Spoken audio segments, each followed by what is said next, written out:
ลุงป๋องอายุ45แล้วหน้าเข้มผิวคล้ำแดดตัวใหญ่กำยำใส่เสื้อยืดตัวเก่ากางเกงขาสั้นรองเท้ายางคู่ใจ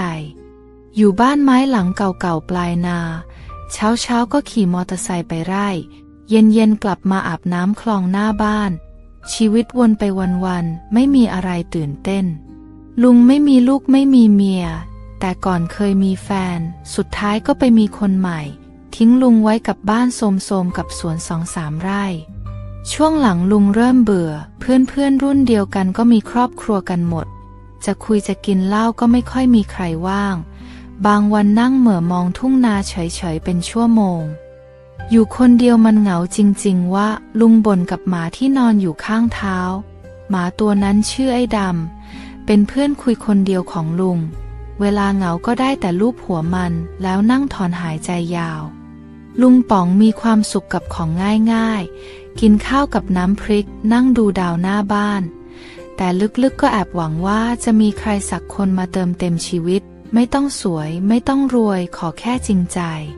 เย็นวันหนึ่งหลังกลับจากไร่ลุงนึกอยากกินน้ำเย็นๆเลยตัดสินใจขี่รถเข้าไปตลาดในตัวอำเภอตลาดช่วงเย็นคนเยอะมากเสียงแม่ค้าเรียกลูกค้าแข่งกันลั่นตลาดกลิ่นไก่ย่างกลิ่นข้าวเหนียวกลิ่นขนมหวานลอยฟุ้งไปทั่วลุงเดินเล่นซื้อกับข้าวไปเรื่อยๆจนสายตาไปสะดุดเข้ากับเซเว่นเล็กๆตรงหัวมุมตลาดป้ายไฟกระพริบมีเด็กสาวใส่ชุดพนักงานกำลังยืนเฝ้าหน้าร้านเธอคนนั้นทำให้ลุงต้องหยุดมองหน้าตาน่ารักผิวขาวหุ่นผอมบางยิ้มหวานจนใจลุงแทบหลุดออกมาจากอกเอาไปซื้ออะไรกินก่อนค่อยกลับลุงพึมพำเบาๆแล้วก้าวเข้าไปในเซเว่นอย่างคนไม่คิดอะไรแต่จริงๆในใจเต้นตุ้มต่อมแบบไม่เคยเป็นมาก่อนตอนนั้นลุงยังไม่รู้เลยว่าเด็กสาวคนนั้นกำลังจะเข้ามาเปลี่ยนชีวิตเขาไปทั้งชีวิตลุงป๋องเดินเข้าไปในเซเว่นอย่างเก้ๆกังๆในมือถือถุงกับข้าวที่เพิ่งซื้อมาสายตาก็เหลือบมองเด็กสาวที่ยืนหลังเคาน์เตอร์เด็กสาวคนนั้นหน้าตาสะอาดสะอ้านผิวขาวอมชมพูตาโตจมูกโด่งนิดใส่เสื้อฟอร์มพนักงานตัวพอดีตัวกางเกงดำเรียบร้อยผูกผมหางม้า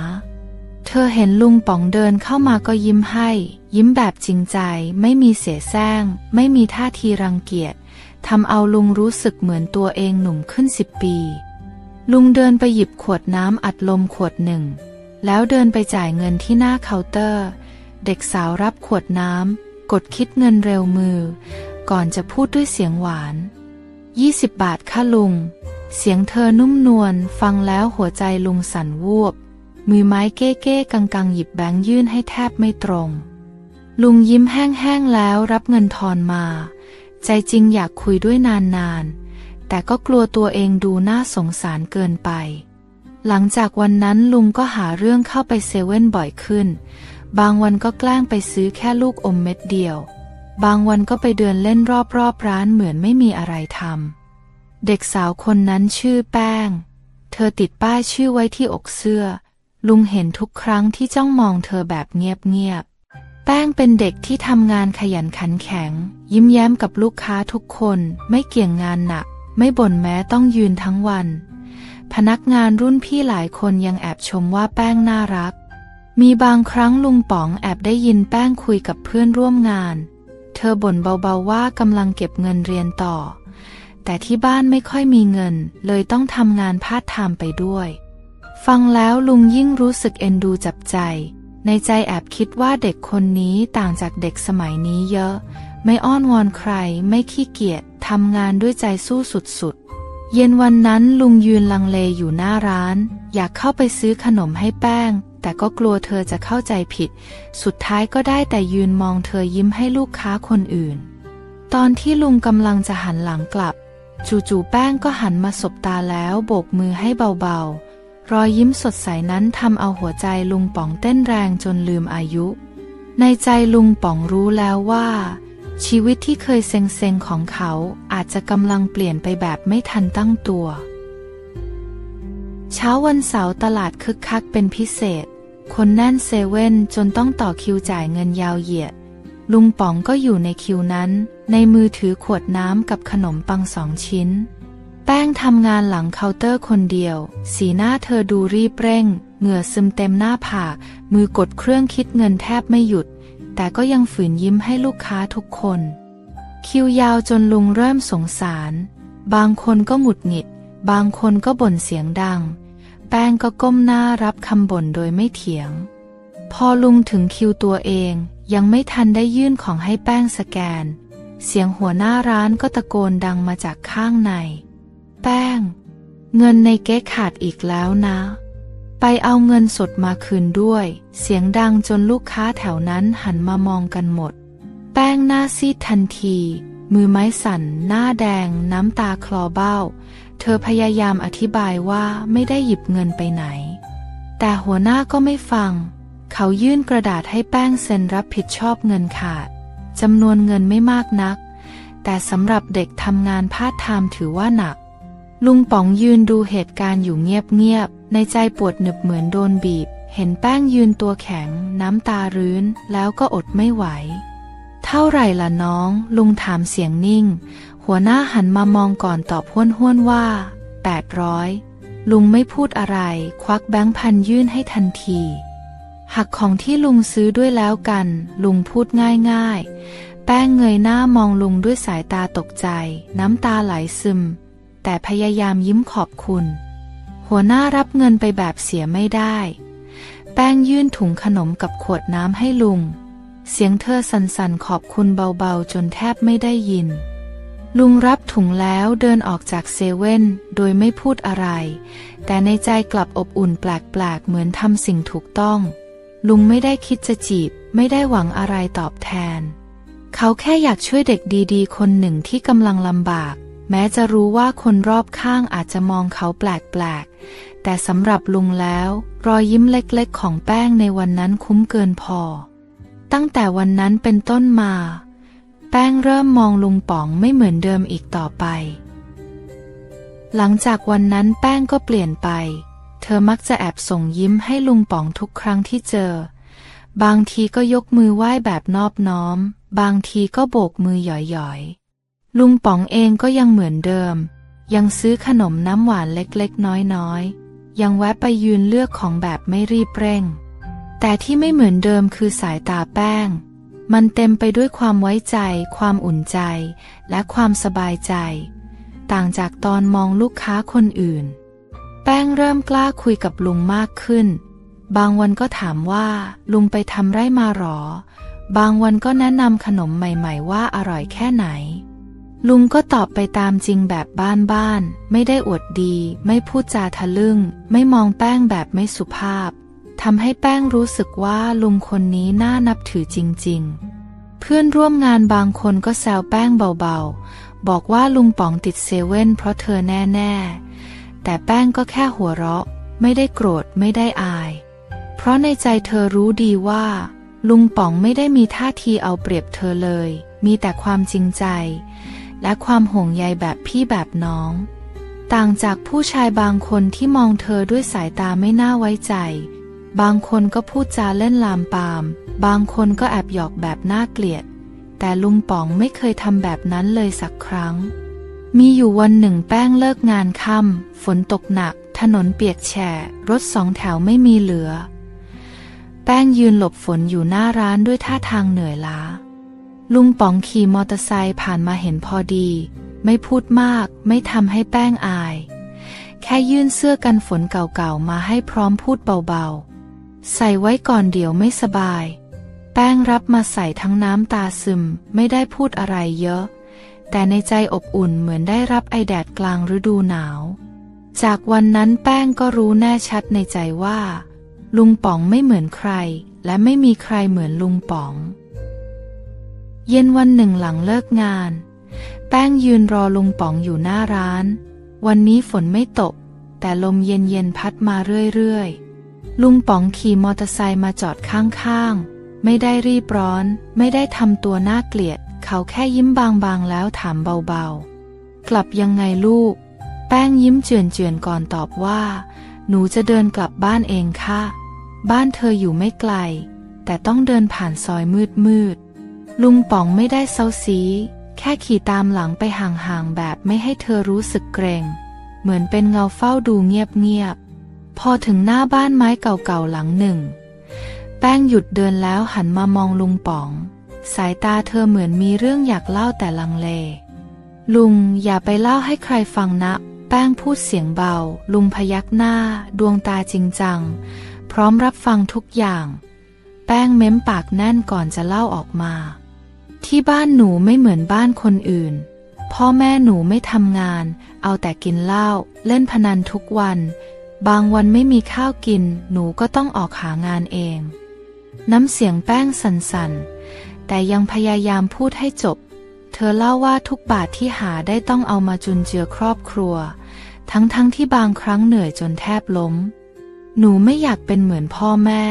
หนูอยากมีชีวิตดีๆอยากเรียนต่ออยากมีงานดีๆดวงตาเธอแดงก่ำน้ำตาเต็มเบ้าแต่ยังฝืนยิ้ม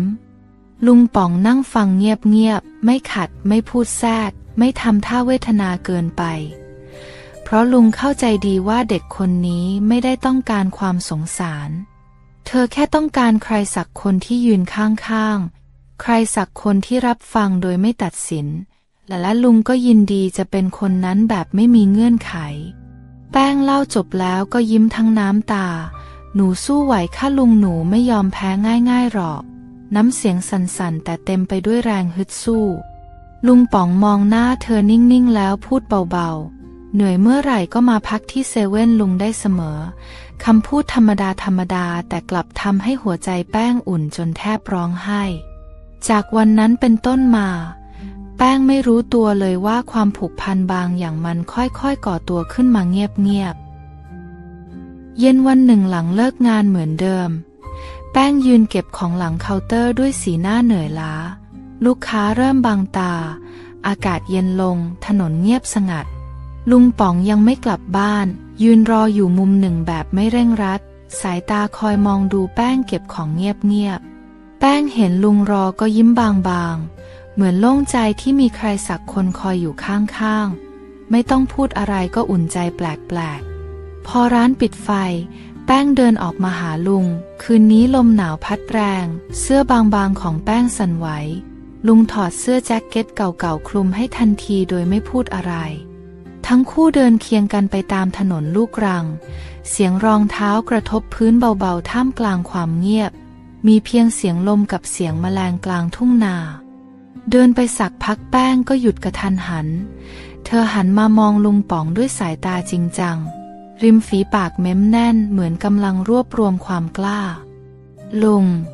แป้งเรียกเสียงเบาถ้าหนูขออะไรลุงสักอย่างลุงจะรับได้ไหม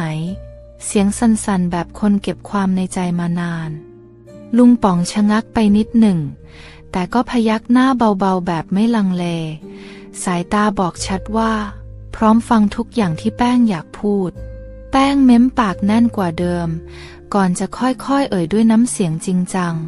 หนูไม่อยากอยู่บ้านแล้วลุงขอไปอยู่กับลุงได้ไหมลุงป๋องแทบตั้งตัวไม่ทัน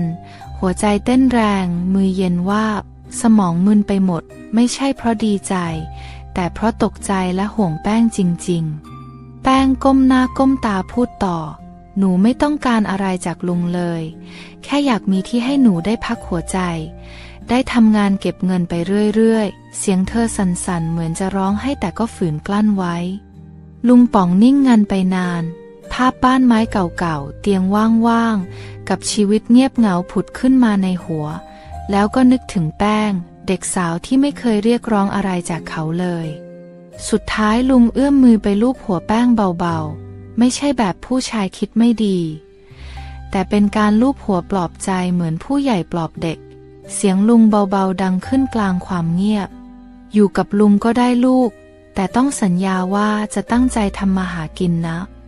แป้งเงยหน้าขึ้นมาพร้อมน้ำตาซึมเต็มแก้มแล้วก็พยักหน้ารับคำโดยไม่ลังเล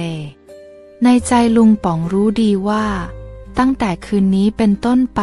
ชีวิตของเขาจะไม่เหมือนเดิมอีกต่อไปแล้วหลังจากแป้งย้ายมาอยู่กับลุงป๋องชีวิตทั้งคู่ก็ดูเรียบง่ายและสงบดีลุงตื่นแต่เช้าไปไร่ แป้งช่วยกวาดบ้านซักผ้าหุงข้าวบางวันแป้งก็ออกไปทำงานที่เซเว่นเหมือนเดิมพอกลับมาก็ช่วยลุงรดน้ำต้นไม้เลี้ยงไก่เก็บผักหลังบ้านสองคนต่างทำหน้าที่ของตัวเองโดยไม่ต้องพูดมากตอนแรกไม่มีใครรู้เรื่องนี้เพราะลุงป๋องกับแป้งก็ไม่ได้ทำอะไรหวือหวาใช้ชีวิตแบบเงียบๆไม่ไปสุงสิงกับใครมากนักแต่หมู่บ้านเล็กๆข่าวลือแพร่เร็วกว่าลมพายุไม่นานก็เริ่มมีเสียงซุบซิบกระซิบกระซาบบางคนแอบเห็นแป้งขี่มอเตอร์ไซค์ซ้อนลุงป๋องกลับบ้านตอนดึกนั่นเมียใหม่ลุงป๋องเหรอวะเด็กขนาดนั้นเนี่ยนะไม่อายกันบ้างหรือไงเสียงนินทาดังตามหลังมาแบบไม่ไว้หน้าแม่ค้าตลาดเริ่มมองแป้งด้วยสายตาเปลี่ยนไปบางคนทำเป็นไม่เห็นเวลาเธอเดินผ่านบางคนแอบหัวเราะคิกคักแล้วเมียงมองตามหลังแม้แต่ในเซเว่นเองเพื่อนร่วมงานบางคนก็เริ่มเมาเสียงดังให้แป้งได้ยินแป้งได้แต่ก้มหน้าทำงานของตัวเองไม่โต้ตอบลุงป๋องรู้ข่าวเข้าก็ได้แต่ถอนหายใจไม่ใช่ว่าไม่โกรธแต่เลือกที่จะไม่สนใจเขารู้ดีว่าอธิบายไปก็ไม่มีใครเชื่ออยู่ดีลุงแค่ตั้งใจทำให้แป้งมีชีวิตที่ดีขึ้นไม่ได้หวังเอาเปรียบไม่ได้คิดอกุศลอย่างที่คนอื่นคิดแต่สายตาคนรอบข้างมันคงยากจะเปลี่ยนง่ายๆแป้งเองก็เริ่มเก็บตัวเงียบลงไม่ค่อยยิ้มง่ายเหมือนแต่ก่อนบางคืนลุงเห็นเธอนั่งเหม่อมองดาวคนเดียวหน้าบ้านลุงอยากปลอบแต่ก็ไม่รู้จะพูดยังไงแค่เอาผ้าห่มไปคลุมให้เธอเบาๆแล้วนั่งเฝ้าอยู่ห่างๆโดยไม่เอ่ยคำใดในใจลุงป๋องคิดเพียงว่าไม่ว่าจะเจอคำครหาแบบไหนเขาจะไม่ปล่อยให้เด็กคนนี้ต้องสู้คนเดียวแน่นอนเพราะสำหรับลุงแป้งไม่ใช่ภาระไม่ใช่ของเล่นไม่ใช่ของสงสารแต่เป็นคนที่ทำให้ชีวิตที่เคยว่างเปล่ามีความหมายขึ้นมาอีกครั้งแม้ข่าวลือจะลุกลามไปทั่วหมู่บ้านแต่ในบ้านไม้หลังเล็กๆนั้นแป้งกับลุงป๋องก็ยังใช้ชีวิตเหมือนเดิมตื่นเช้ามาแป้งจะช่วยลุงป๋องเตรียมกับข้าวลุงขี่รถไปไร่แป้งกวาดบ้านรดน้ำต้นไม้บางวันก็ช่วยเย็บผ้าเก่าๆหรือทำขนมขายเสริมรายได้ตอนเย็นลุงป๋องกลับมาเหนื่อยแป้งจะต้มน้ำรอหาข้าวหาน้ำนั่งกินกันสองคนเงียบๆไม่มีเสียงบ่นไม่มีคำว่ารำคาญมีแต่ความสบายใจที่อยู่ด้วยกันกลางคืนใต้แสงไฟสลัวแป้งชอบนั่งพับเพียบอ่านหนังสือหน้าระเบียงลุงป๋องก็นั่งเหลาด้ามจอบข้างๆแบบเงียบๆบางทีลุงป๋องก็เผลอมองแป้งนานๆไม่ใช่มองด้วยความใคร่แต่มองด้วยความเอ็นดูเหมือนลูกหลานเห็นความพยายามความมุ่งมั่นแล้วก็อดภูมิใจไม่ได้แป้งเองก็รู้ว่าลุงป๋องไม่เคยมองเธอผิดทางถึงจะอยู่บ้านเดียวกันก็กั้นขอบเขตชัดเจนห้องใครห้องมันเวลานอนก็แยกคนละมุมไม่มีการล้ำเส้นทุกวันลุงสอนแป้งทำไร่ทำสวนทีละนิดสอนวิธีดูแลต้นข้าวเลี้ยงไก่ทำรั้วไม้แบบบ้านๆแป้งตั้งใจฟังทำตามทุกขั้นตอนไม่เคยขี้เกียจในสายตาคนข้างนอกอาจจะมองว่าลุงป๋องได้แฟนเด็กมาอยู่ด้วยแต่ในความจริงที่ไม่มีใครรู้เลยก็คือแป้งเหมือนได้พ่อคนใหม่ในชีวิตส่วนลุงป๋องก็เหมือนได้ลูกสาวตัวเล็กๆมาเติมเต็มใจความสัมพันธ์ของสองคนนี้ไม่ใช่เรื่องรักๆใคร่ๆอย่างที่ใครๆเข้าใจมันเป็นเรื่องของคนสองคนที่แตกสลายจากข้างในมาเจอกันในวันที่แทบไม่เหลือใครอยู่ข้างๆแล้วค่อยๆประคองกันไปทีละนิดอย่างเงียบๆและอ่อนโยนคืนหนึ่งแป้งพูดขึ้นเบาๆระหว่างนั่งดูดาวหนูอยากตั้งใจเรียนให้จบอยากทำให้ลุงภูมิใจลุงป๋องหันไปยิ้มบางๆแล้วพูดแค่ว่าแค่นี้ลุงก็ภูมิใจที่สุดในชีวิตแล้วลูกคืนนั้นแป้งแอบน้ำตาซึมโดยไม่ให้ลุงเห็นเพราะรู้ว่าสำหรับเธอแล้วลุงป๋องไม่ใช่แค่คนช่วยเหลือแต่เป็นบ้านหลังแรกที่เธอรู้สึกว่ามีค่าจริงๆช่วงหลังๆแป้งเริ่มทำตัวแปลกไปจากที่เคยร่าเริงก็เงียบขรึมลงสีหน้าหม่นๆดวงตาเศร้าๆเหมือนมีอะไรหนักใจอยู่ในอก ลุงป๋องสังเกตเห็นแต่ไม่ได้เซาซีแค่ทำตัวเหมือนเดิมคอยอยู่ข้างๆรอให้แป้งพร้อมเล่าเองในใจลุงรู้ดีว่าบางเรื่องต่อให้ห่วงแค่ไหนก็ต้องปล่อยให้เป็นเรื่องของเธอเย็นวันหนึ่งหลังกลับจากไร่ลุงป๋องเห็นบ้านเงียบผิดปกติไม่มีแป้งนั่งรดน้ำต้นไม้ไม่มีเสียงหัวเราะเบาๆเหมือนทุกวันเขาเดินหาทั่วบ้านก็ไม่เจอบนโต๊ะไม้หน้าระเบียงมีเพียงกระดาษแผ่นหนึ่งวางทิ้งไว้ลายมือหวัดๆเขียนเอาไว้ด้วยความลังเลขอโทษนะลุงหนูไม่อยากเป็นภาระลุงอีกต่อไปหนูขอบคุณสำหรับทุกอย่างหนูจะไปหาทางของตัวเองตัวหนังสือสั่นๆเหมือนมือที่เขียนนั้นเต็มไปด้วยน้ำตาลุงป๋องยืนนิ่งอยู่นานใจมันชาไปหมดเหมือนโดนดึงอะไรบางอย่างออกจากอกแต่เขาไม่ยอมยืนเฉยๆลุงขี่มอเตอร์ไซค์ออกจากบ้านทันทีขับวนหาทั่วตลาดเซเว่นป้ายรถเมล์มุมมืดทุกซอกซอยลมเย็นตีหน้าฝุ่นตลบตาแต่ลุงไม่หยุดหาลุงป๋องรู้ว่าเด็กอย่างแป้งไปไหนได้ไม่ไกลแค่ใจเสียแค่รู้สึกว่าตัวเองไม่มีค่าก็เลยหนีไม่ได้เกลียดไม่ได้โกรธแค่รู้สึกว่าตัวเองเป็นส่วนเกินแล้วในที่สุดลุงก็เจอแป้งเด็กสาวนั่งตัวเล็กๆอยู่ข้างป้ายรถเมล์เก่าๆเสื้อผ้าเปียกฝุ่นหน้าตาซีดเซียวตาแดงก่ำจากการร้องไห้ลุงป๋องจอดรถแล้วเดินเข้าไปช้าๆไม่พูดอะไรไม่ถามอะไรแค่นั่งลงข้างๆแป้งเงยหน้ามองแล้วก็ปล่อยโฮออกมาอย่างสุดเสียงหนูขอโทษลุงหนูไม่อยากเป็นตัวปัญหาเสียงเธอสั่นสะท้านน้ำตาไหลเป็นสายตัวสั่นน้อยๆลุงป๋องแค่ยื่นมือไปลูบหัวแป้งเบาๆแล้วพูดเสียงนิ่งๆแต่หนักแน่นลุงไม่เคยคิดว่าแป้งเป็นภาระเลยอยากอยู่ก็อยู่อยากสู้ก็สู้ไปด้วยกันที่นี่มีที่ให้แป้งเสมอไม่ว่าจะเกิดอะไรขึ้นคืนนั้นทั้งคู่ขี่มอเตอร์ไซค์กลับบ้านด้วยกันไม่มีคำพูดมากมายไม่มีการถามซ้ำไม่มีการซักไซ้มีเพียงความรู้สึกแน่นๆในอกที่ทั้งสองคนรับรู้ได้โดยไม่ต้องเอ่ยออกมาตั้งแต่วินาทีนั้นแป้งรู้แล้วว่าต่อให้โลกทั้งโลกไม่เข้าใจเธอแต่ลุงป๋องจะไม่มีวันทอดทิ้งเธอเหมือนใครๆแน่นอนตั้งแต่วันนั้นแป้งก็ไม่เคยหนีไปไหนอีกเลยเธอกลับมาขยันเหมือนเดิมยิ้มได้เหมือนเดิมใส่ใจลุงป๋องมากขึ้นลุงเองก็เหมือนมีแรงฮึดใหม่ๆในการใช้ชีวิตเช้าลุงไปไร่เหมือนเคยแต่ตอนเย็นจะรีบกลับบ้านเพื่อมากินข้าวกับแป้งไม่ออกไปร้านเหล้าไม่แวะตลาดเล่นไม่สนใจเสียงนินทาบางวันแป้งทำกับข้าวรอมีแค่ข้าวผัดง่ายๆหรือแกงจืดหม้อเล็กๆแต่สำหรับลุงมันอร่อยกว่าข้าวร้านแพงๆเป็นไหนๆแป้งเริ่มวางแผนเก็บเงินอย่างจริงจังเธอรับจ้างเสริมในวันหยุดเย็บผ้าทำขนมขายออนไลน์ทำทุกอย่างที่สุจริตไม่เกี่ยงเงินน้อยเงินมากลุงป๋องไม่เคยก้าวก่ายความฝันของแป้งแต่คอยช่วยเหลือเงียบๆไม่ให้แป้งรู้สึกว่าเป็นภาระลุงทำสวนเพิ่มเลี้ยงไก่ไข่มากขึ้นขายได้ก็นำเงินมาเสริมอีกทางคนในหมู่บ้านยังคงซุบซิบนินทาแต่ลุงกับแป้งก็ไม่ใส่ใจอีกต่อไปเพราะเขารู้ดีว่าชีวิตตัวเองไม่ได้ขึ้นอยู่กับคำพูดคนอื่นมีอยู่วันหนึ่งขณะเดินตลาดแม่ค้าขาประจำแซวเสียงดังกลางตลาดว่าลุงป๋องพาเมียเด็กมาอีกแล้วเหรอแป้งหน้าแดงก่ำก้มหน้าหลบสายตาทันทีลุงป๋องยิ้มบางๆไม่โต้ตอบไม่ถือโทษโกรธใครเขาแค่เดินไปซื้อของต่อเหมือนไม่มีอะไรเกิดขึ้นแต่ในใจลุงกลับคิดอะไรบางอย่างขึ้นมาถ้าอนาคตแป้งมีแฟนดีๆมีชีวิตดีๆลุงก็พร้อมยินดีเพราะสิ่งเดียวที่ลุงอยากเห็นคือรอยยิ้มของแป้งที่สดใสแบบนี้ไปนานๆคืนนั้นแป้งนั่งพิงเสาระเบียงบ้านมองพระจันทร์เต็มดวงที่ลอยอยู่กลางท้องฟ้า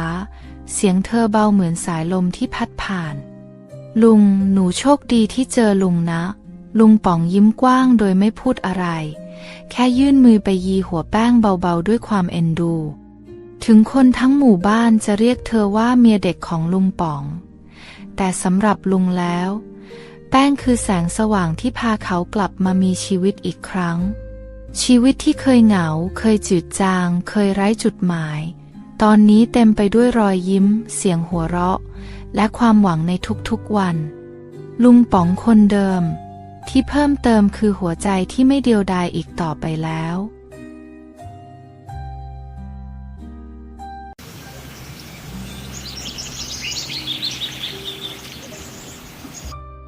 น้ำเกิดมาในบ้านหลังใหญ่ที่เงียบจนหน้าขนลุกแม้คนจะอยู่เต็มบ้านแม่ของน้ำเป็นแม่บ้านที่ทำงานที่นี่มานานตั้งแต่น้ำยังแบเบาะทุกเช้าน้ำจะนั่งเงียบๆที่มุมครัวรอแม่ทำอาหารเสร็จกลิ่นขนมปังหอมๆลอยมาแต่จมูกแต่ไม่มีใครเรียกน้ำไปกินด้วยโต๊ะอาหารยาวๆตรงกลางบ้านมีแต่เจ้าของบ้านนั่งหัวเราะกันเสียงดังน้ำกับแม่ได้แค่นั่งกินข้าวในห้องแม่บ้านเงียบๆเหมือนเป็นผีถึงจะอาศัยอยู่ในบ้านเดียวกันแต่น้ำรู้ดีว่าเขาไม่เคยเห็นเธอเป็นคนในบ้านที่โรงเรียนก็เหมือนกันข่าวลือแพร่กระจายเร็วกว่าไฟลามทุ่งนั่นไงลูกคนใช้เสียงซุบซิบลอยตามหลังมาทุกครั้งที่น้ำเดินผ่านบางวันโดนแกล้งบางวันโดนล้อแต่ไม่มีวันไหนที่น้ำไม่โดนอะไรเลยน้ำไม่ใช่เด็กนิ่งเฉยแต่เธอเลือกไม่เถียงเลือกเงียบไว้ก่อนเพราะแม่เคยสอนว่าอย่าเอาตัวเองไปเปื้อนโคลนที่คนอื่นสาดมาแต่ความเงียบของน้ำกลับทำให้หลายคนยิ่งหมั่นไส้และยิ่งหาเรื่อง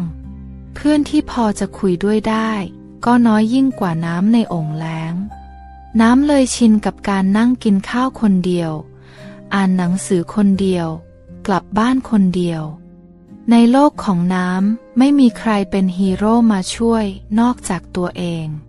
แต่ลึกๆแล้วน้ำยังฝันอยู่เสมอว่าสักวันหนึ่งเธอจะเดินเข้าไปในโลกที่ไม่ต้องก้มหน้าไม่ต้องยิ้มฝืนไม่ต้องเป็นแค่ลูกคนใช้โลกที่เธอได้เป็นตัวเองแบบที่ไม่ต้องขออนุญาตใครแค่นึกถึงวันนั้นน้ำก็รู้สึกเหมือนมีไฟเล็กๆจุดอยู่ในใจไฟที่ไม่มีใครเห็นแต่ร้อนแรงจนเธอไม่กลัวอีกต่อไปแม้ตอนนี้จะยังเดินอยู่บนดินที่เต็มไปด้วยฝุ่นแต่น้ำสัญญากับตัวเองแล้วว่าจะไม่มีวันหยุดเดินเช้าวันจันทร์น้ำเดินเข้าประตูโรงเรียนด้วยใบหน้าเรียบนิ่งแต่ข้างในใจเหมือนมีหินก้อนใหญ่ทับอยู่บนอกเธอรู้ดีว่าวันนี้ต้องเจออะไรบ้างเหมือนทุกครั้งที่ผ่านมาเสียงหัวเราะเบาๆลอยมากระทบหูก่อนจะตามด้วยเสียงกระซิบดูสิชุดเธอยังเก่าเหมือนเดิมสงสัยไม่มีเงินซื้อใหม่เสียงพวกนั้นดังพอให้ได้ยินน้ำก้มหน้าลงกัดฟันแน่นไม่อยากเสียเวลาตอบโต้เดินไปไม่กี่ก้าวก็มีน้ำเปื้อนสาดมาที่รองเท้าจนเปียกแฉะน้ำเงยหน้าขึ้นช้าๆเจอสายตาเย้ยหยันจากกลุ่มเด็กผู้หญิงที่แต่งตัวสวยเหมือนหลุดมาจากนิตยสารเธอสูดลมหายใจเข้าลึกๆแล้วเดินต่อโดยไม่แม้แต่จะหันไปมองคาบเช้าวันนั้นน้ำต้องนั่งฟังครูตำหนิหน้าห้องเรื่องงานกลุ่มที่เธอไม่ได้ทำทั้งที่จริงน้ำถูกเพื่อนกลุ่มเดียวกันไล่ออกจากกลุ่มโดยไม่บอกครูไม่มีใครลุกขึ้นพูดแทนเธอไม่มีใครสนใจว่าความจริงคืออะไรน้ำยืนนิ่งๆปล่อยให้เสียงต่อว่าไหลผ่านหูเหมือนฝนตกใส่หลังคาสังกะสีไม่มีน้ำตาไม่มีการเถียงมีแค่หัวใจที่ค่อยๆด้านชาไปเรื่อยๆตอนพักกลางวันน้ำเอาข้าวกล่องเก่าๆออกมากินใต้ต้นไม้คนเดียวเหมือนทุกวันเสียงหัวเราะเสียงพูดคุยลอยมาเป็นระยะเหมือนโลกทั้งใบมีแต่คนอื่นน้ำเคี้ยวข้าวเงียบๆรสชาติฝืดในปากแต่ก็ยังฝืนยัดเข้าไปบางวันน้ำอยากลุกหนีไปให้ไกลจากที่นี่เท่าที่ขาจะพาไปได้แต่เธอก็ยังทนอยู่เพราะเธอมีเป้าหมายที่ใหญ่กว่าการร้องให้กลางโรงเรียนเธออยากเรียนให้จบ อยากมีชีวิตที่ดีขึ้นอยากให้แม่ได้พักสบายๆบ้างน้ำรู้ดีว่าถ้าเธอยอมแพ้ตอนนี้ทุกอย่างจะพังหมดอดทนหน่อยนะน้ำบอกตัวเองเบาๆระหว่างที่หยิบเศษข้าวขึ้นมากินต่อถึงจะถูกมองข้ามถึงจะโดนเหยียบซ้ำแต่หัวใจของเธอไม่เคยยอมแพ้วันหนึ่งคนที่เคยหัวเราะเยาะอาจจะต้องเงียบไปเอง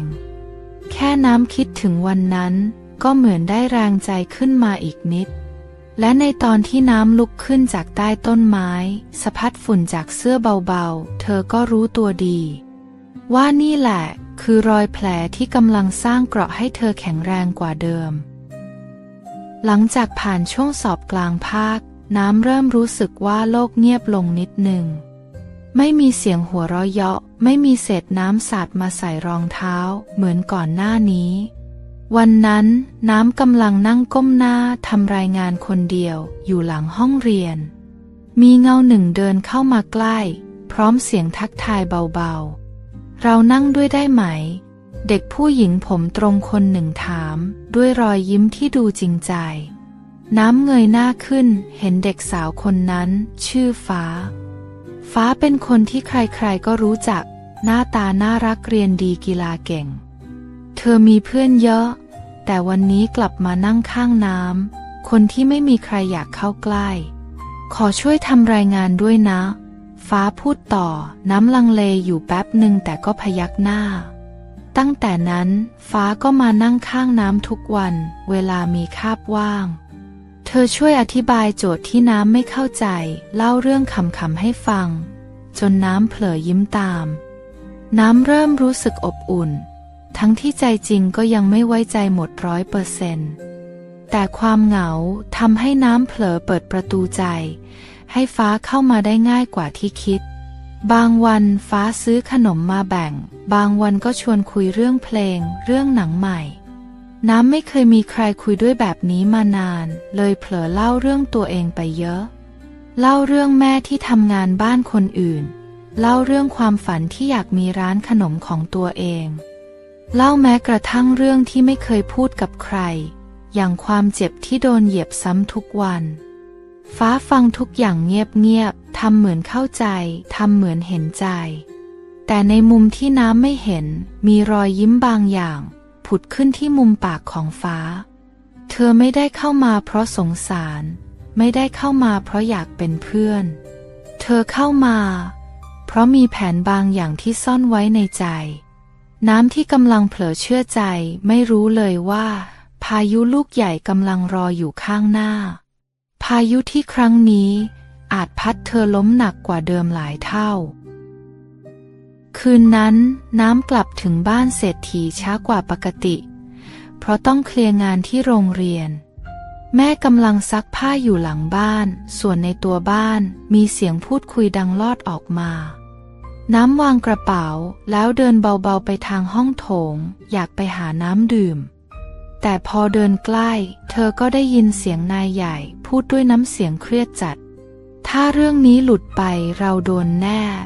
เสียงเขาตะคอกจนข้าวของกระทบกันดังกราวเงินทั้งหมดอยู่ในบัญชีเงาไม่มีใครตามได้หรอกเสียงลูกชายคนโตสวนขึ้นน้ำยืนนิ่งใจเต้นแรงจนหูอื้อพยายามเงี่ยหูฟังให้ชัดแล้วไอ้เด็กคนใช้ล่ะเสียงผู้หญิงคนหนึ่งถามขึ้นเสียงเย็นเหมือนน้ำแข็ง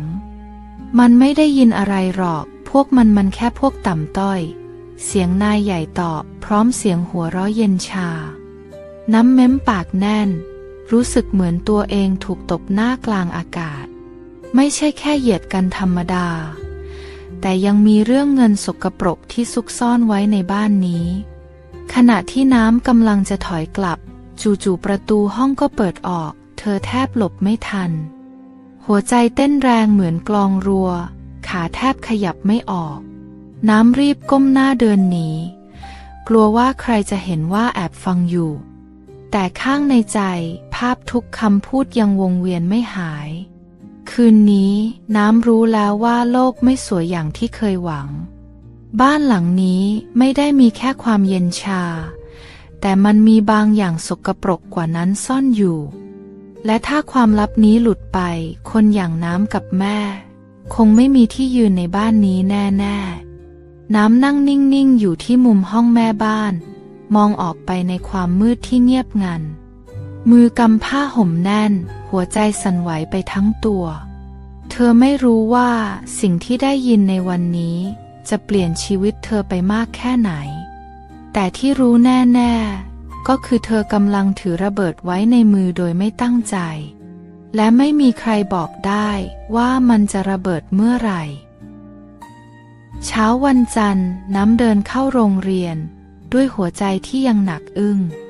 เมื่อคืนเธอแทบนอนไม่หลับภาพคำพูดของนายใหญ่ยังวงเวียนในหัวน้ำคิดว่าวันนี้จะทำตัวให้เงียบที่สุดอย่าให้ใครสังเกตได้แต่โชคชะตาไม่ปล่อยให้เธอสงบง่ายๆแบบนั้นขณะที่น้ำเดินผ่านหน้าเสาธงก็ได้ยินเสียงครูฝ่ายปกครองเรียกชื่อเธอน้ำเข้ามาพบครูที่ห้องประชุมเดี๋ยวนี้น้ำสะดุ้งใจเต้นรัวทันทีเธอเดินตามครูเข้าไปทั้งที่ไม่รู้ด้วยซ้ำว่าเกิดอะไรขึ้นในห้องประชุมมีครูใหญ่ครูฝ่ายปกครองและพวกนักเรียนคนดังยืนอยู่ฟ้ายืนอยู่ตรงนั้นด้วยแต่สายตาไม่มองน้ำเลยเหมือนคนไม่รู้จักกันครูฝ่ายปกครองเปิดแฟ้มเอกสารก่อนพูดเสียงดังฟังชัดมีหลักฐานว่าน้ำขโมยข้อมูลส่วนตัวของนักเรียนคนอื่นและล่วงรู้เรื่องภายในโรงเรียนน้ำเบิกตากว้างงงจนพูดไม่ออกไม่รู้ว่าเกิดอะไรขึ้นฟ้าค่อยๆก้าวออกมายื่นกระดาษแผ่นหนึ่งให้ครูพร้อมพูดเสียงสั่นหนูเห็นน้ำแอบค้นของในห้องครูจริงๆค่ะฟ้าก้มหน้าทำเป็นน้ำตาคลอน้ำยืนนิ่งเหมือนถูกตบหน้ากลางห้องจนชาไปทั้งตัวเธออยากตะโกนบอกว่าไม่จริงอยากบอกว่าฟ้าโกหกแต่ไม่มีใครฟังเธอไม่มีใครถามเธอสักคำทุกคนเชื่อสิ่งที่ฟ้าพูดทันทีครูใหญ่สั่งพักการเรียนทันทีพร้อมบอกให้ผู้ปกครองมารับตัวออกไปน้ำยืนมองทุกอย่างพังลงตรงหน้าแบบที่ทำอะไรไม่ได้เลยตอนเดินออกจากห้องน้ำเห็นฟ้ายิ้มมุมปากแวบหนึ่งก่อนหันหน้ากลับไปทำหน้าสำนึกผิดมันชัดเจนแล้วว่าทุกอย่างคือแผนที่วางไว้หมดแล้วน้ำก้มหน้าลงน้ำตาไหลเงียบๆแบบที่ไม่มีใครสนใจจะมองเมื่อแม่มารับออกจากโรงเรียนแม่ก็ไม่ถามอะไรแค่จับมือน้ำแน่นๆไว้น้ำรู้ดีว่านี่ไม่ใช่แค่เรื่องที่โรงเรียนแต่มันหมายถึงอนาคตที่ถูกตัดทิ้งทั้งเป็นทั้งที่ยังไม่ได้เริ่มฝันน้ำกลับโดนตัดขาดจากทุกอย่างเพียงเพราะเชื่อใจคนผิดและนี่แค่จุดเริ่มต้นของวันที่ชีวิตน้ำพังยับหลังจากวันนั้นน้ำกับแม่เก็บของออกจากบ้านเศรษฐีแบบไม่มีโอกาสแม้แต่จะร่ำลาข้าวของที่หอบมามีแค่เสื้อผ้าเก่าๆไม่กี่ตัวกับเงินติดตัวนิดหน่อยแม่พาน้ำไปเช่าห้องเล็กๆอยู่ชานเมืองที่เต็มไปด้วยตึกเก่าๆและกลิ่นอับห้องแคบจนต้องนอนเบียดกันมีพัดลมตัวเก่าๆตัวเดียวที่พอช่วยไล่ร้อนได้บ้างน้ำมองรอบตัวแล้วถอนหายใจยาวรู้ดีว่าต่อจากนี้ทุกอย่างไม่ง่ายไม่มีครัวใหญ่ไม่มีข้าวฟรีไม่มีที่พึ่งอีกแล้วแม่เริ่มรับจ้างล้างจานร้านอาหารส่วนตัวน้ำนั่งมองหนังสือเรียนเก่าๆด้วยใจหนักอึ้งโรงเรียนเก่าไม่รับแล้วโรงเรียนใหม่ก็ไม่มีเงินจะสมัครน้ำรู้ตัวดีว่าถ้ายังนั่งร้องให้อยู่แบบนี้ชีวิตจะจมอยู่แค่ห้องแคบๆนี่ไปตลอดเธอลุกขึ้นเดินออกไปหางานพาร์ทไทม์ทั้งที่ใจยังกลัวเธอเดินถามตามร้านค้าเดินจนรองเท้าขาดและเหงื่อไหลเต็มตัวแต่โดนปฏิเสธซ้ำๆบางร้านแค่เห็นเสื้อผ้าเก่าๆก็ตัดสินเธอแล้วจนสุดท้ายร้านขายของชำเล็กๆที่หัวมุมยอมรับเธอเป็นเด็กส่งของงานไม่ได้ง่ายต้องแบกของหนักๆเดินส่งตามบ้านทั้งวันแต่ถึงเหนื่อยแค่ไหนน้ำก็ไม่เคยปริปากบ่น เพราะรู้ว่าตอนนี้ต้องสู้เท่านั้น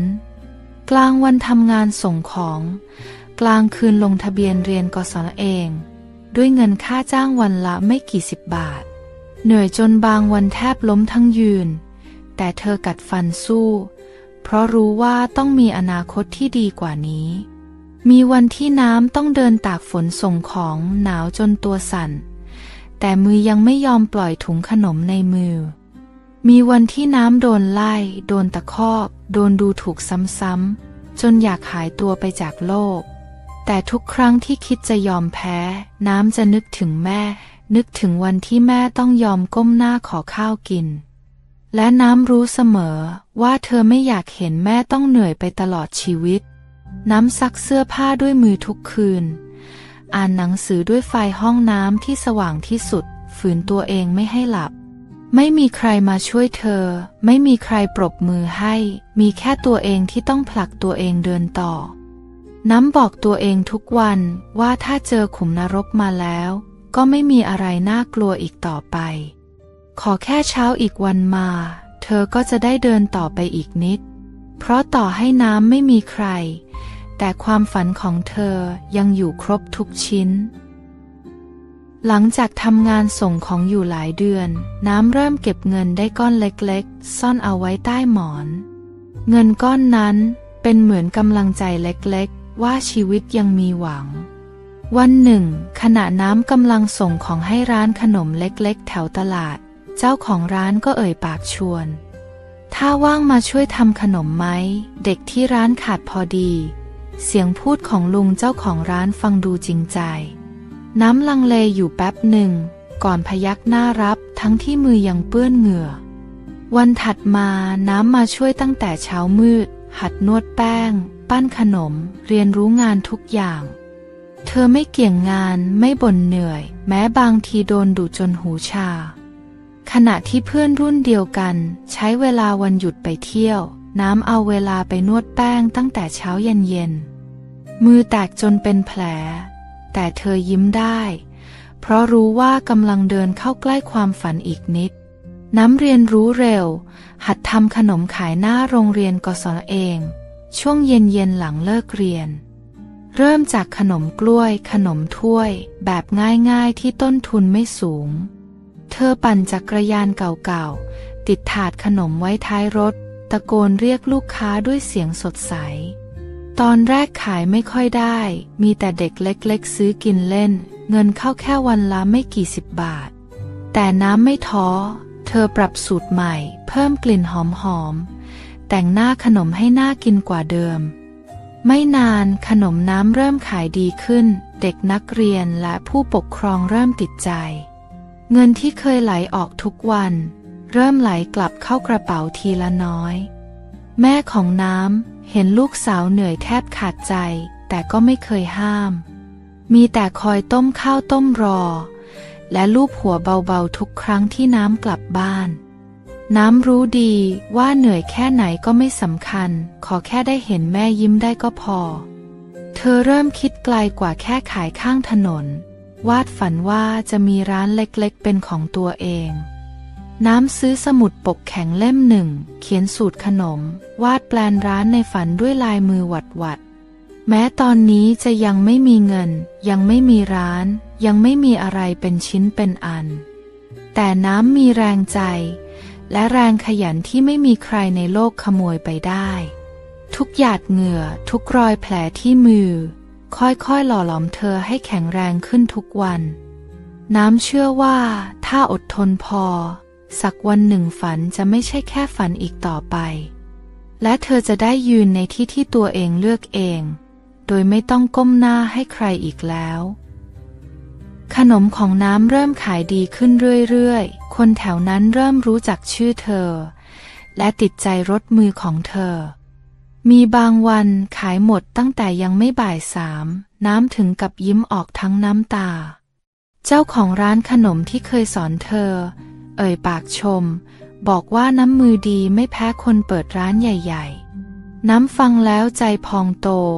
แต่ก็ไม่เคยลืมตัวยังคงตื่นตั้งแต่ฟ้ายังไม่สว่างเหมือนเดิมขณะที่ชีวิตของน้ำเริ่มมีแสงสว่าง ข่าวเรื่องบ้านเศรษฐีที่เคยอยู่ก็เริ่มแพร่มาเข้าหู มีข่าวลือหนาหูว่าธุรกิจของพวกเขากำลังเจ๊ง เพราะเรื่องเงินทุจริตที่ถูกเปิดโปง ลูกชายคนโตที่เคยยืนหัวเราะเยาะคนอื่นถูกจับข้อหาฟอกเงิน ส่วนนายใหญ่ถูกคนในวงการธุรกิจรุมฟ้อง จนบ้านที่เคยหรูต้องประกาศขายทอดตลาด น้ำได้ยินข่าวพวกนี้ตอนที่กำลังขายขนมอยู่ข้างถนนในวันที่แดดร้อนจนแสบผิว เธอยืนนิ่งฟังเสียงคนเล่าเรื่องด้วยสีหน้าเฉยๆเหมือนไม่มีอะไรเกิดขึ้นแต่ข้างในใจมันเหมือนมีลมเย็นๆพัดผ่านคลายร้อนที่สะสมมานานไม่ใช่เพราะสะใจแต่เพราะมันยืนยันว่าโลกนี้มีความยุติธรรมอยู่บ้างน้ำไม่ได้เอ่ยปากซ้ำเติมไม่ได้หัวเราะเยาะเหมือนที่เคยโดนมาเธอแค่ยิ้มบางๆแล้วยื่นขนมให้ลูกค้าต่อด้วยมือที่เปื้อนแป้งใครบางคนที่เคยยืนอยู่สูงกำลังร่วงหล่นลงมาเองโดยที่เธอไม่ต้องผลักวงล้อกรรมมันหมุนไปช้าๆแต่มันหมุนแน่ๆน้ำบอกตัวเองในใจว่าสิ่งที่เธอควรทำคือก้มหน้าขยันต่อไปไม่ต้องไล่ล้างแค้นใครไม่ต้องเสียเวลามองอดีตที่เจ็บปวดอีกแล้วเพราะชีวิตใหม่ของเธอกำลังค่อยๆเติบโต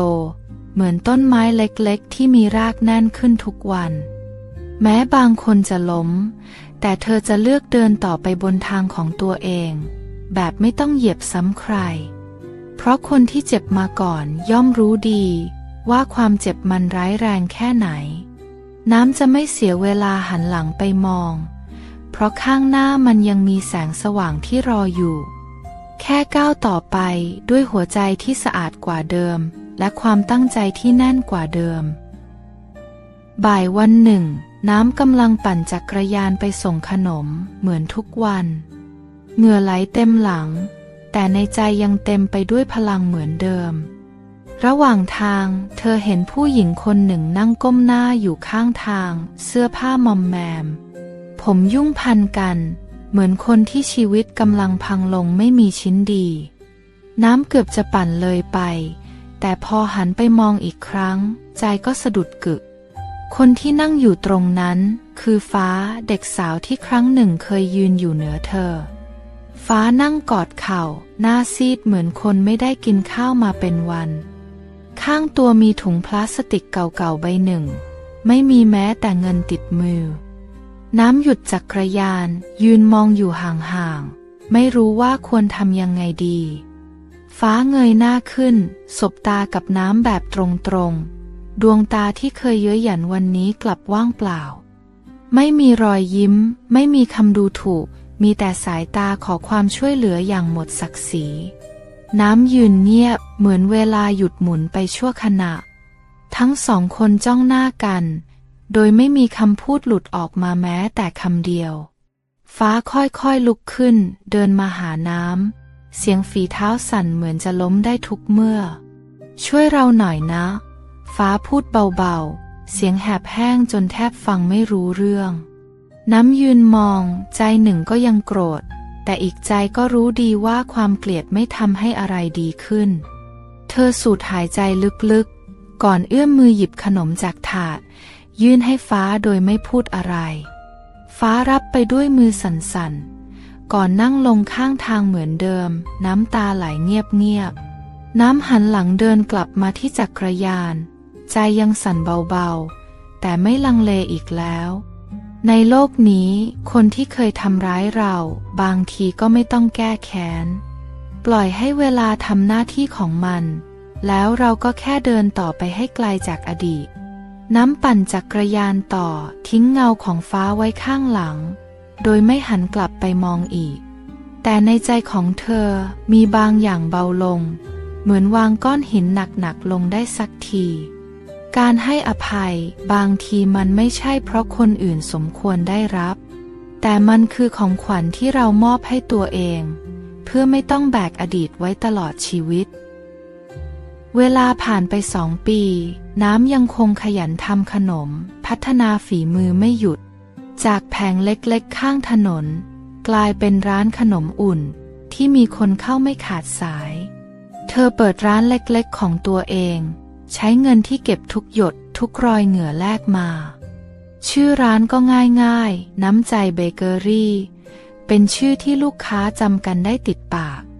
ในวันเปิดร้านแม่ของน้ำยืนยิ้มทั้งน้ำตามองลูกสาวด้วยความภูมิใจน้ำยกมือไหว้แม่เบาๆขอบคุณทุกความอดทนที่ทำให้มีวันนี้ไม่นานนักคนในชุมชนเริ่มพูดถึงร้านของน้ำว่าอร่อยราคาน่ารักบริการอบอุ่นวันหนึ่งระหว่างที่น้ำกำลังจัดขนมบนชั้นวางประตูกระจกก็ถูกผลักเข้ามาเบาๆฟ้าเดินเข้ามาสภาพโทรมลงกว่าเดิมแต่สีหน้าดูอ่อนลงไปมากน้ำเงยหน้าขึ้นสบตากับฟ้าไม่มีความแค้นหลงเหลืออีกแล้วขอโทษนะฟ้าเอ่ยขึ้นเบาๆเหมือนเสียงจะสั่นนิดๆน้ำวางขนมลงยิ้มบางๆแล้วพูดช้าๆแบบไม่รีบร้อนชีวิตฉันไม่ใช่รองเท้าใครอีกต่อไปแล้วน้ำพูดด้วยเสียงมั่นคงดังก้องในใจตัวเองฟ้านิ่งเงียบเหมือนยอมรับความจริงก่อนจะก้มหน้าลงอย่างเจียมตัวน้ำไม่พูดอะไรอีกแค่เดินกลับไปทำขนมต่อโดยไม่หันไปมองอีกเธอเลือกแล้วที่จะยืนในที่ที่ตัวเองภูมิใจโดยไม่ต้องก้มหัวให้ใครเหมือนในอดีตแสงแดดอ่อนๆส่องเข้ามาในร้านกระทบแป้งขาวๆที่ปลิวอยู่กลางอากาศมันเหมือนบอกว่าต่อจากนี้ชีวิตของน้ำจะมีแต่ความหวานละมุนเพราะเธอเลือกจะสร้างทางเดินเองด้วยมือของตัวเองทุกก้าวไม่มีใครเหยียบเธอได้อีกแล้วและเธอก็ไม่จำเป็นต้องเหยียบใครให้ต่ำลงน้ำยิ้มให้ตัวเองในกระจกยิ้มให้ชีวิตใหม่ที่ได้มาด้วยหัวใจที่ไม่เคยยอมแพ้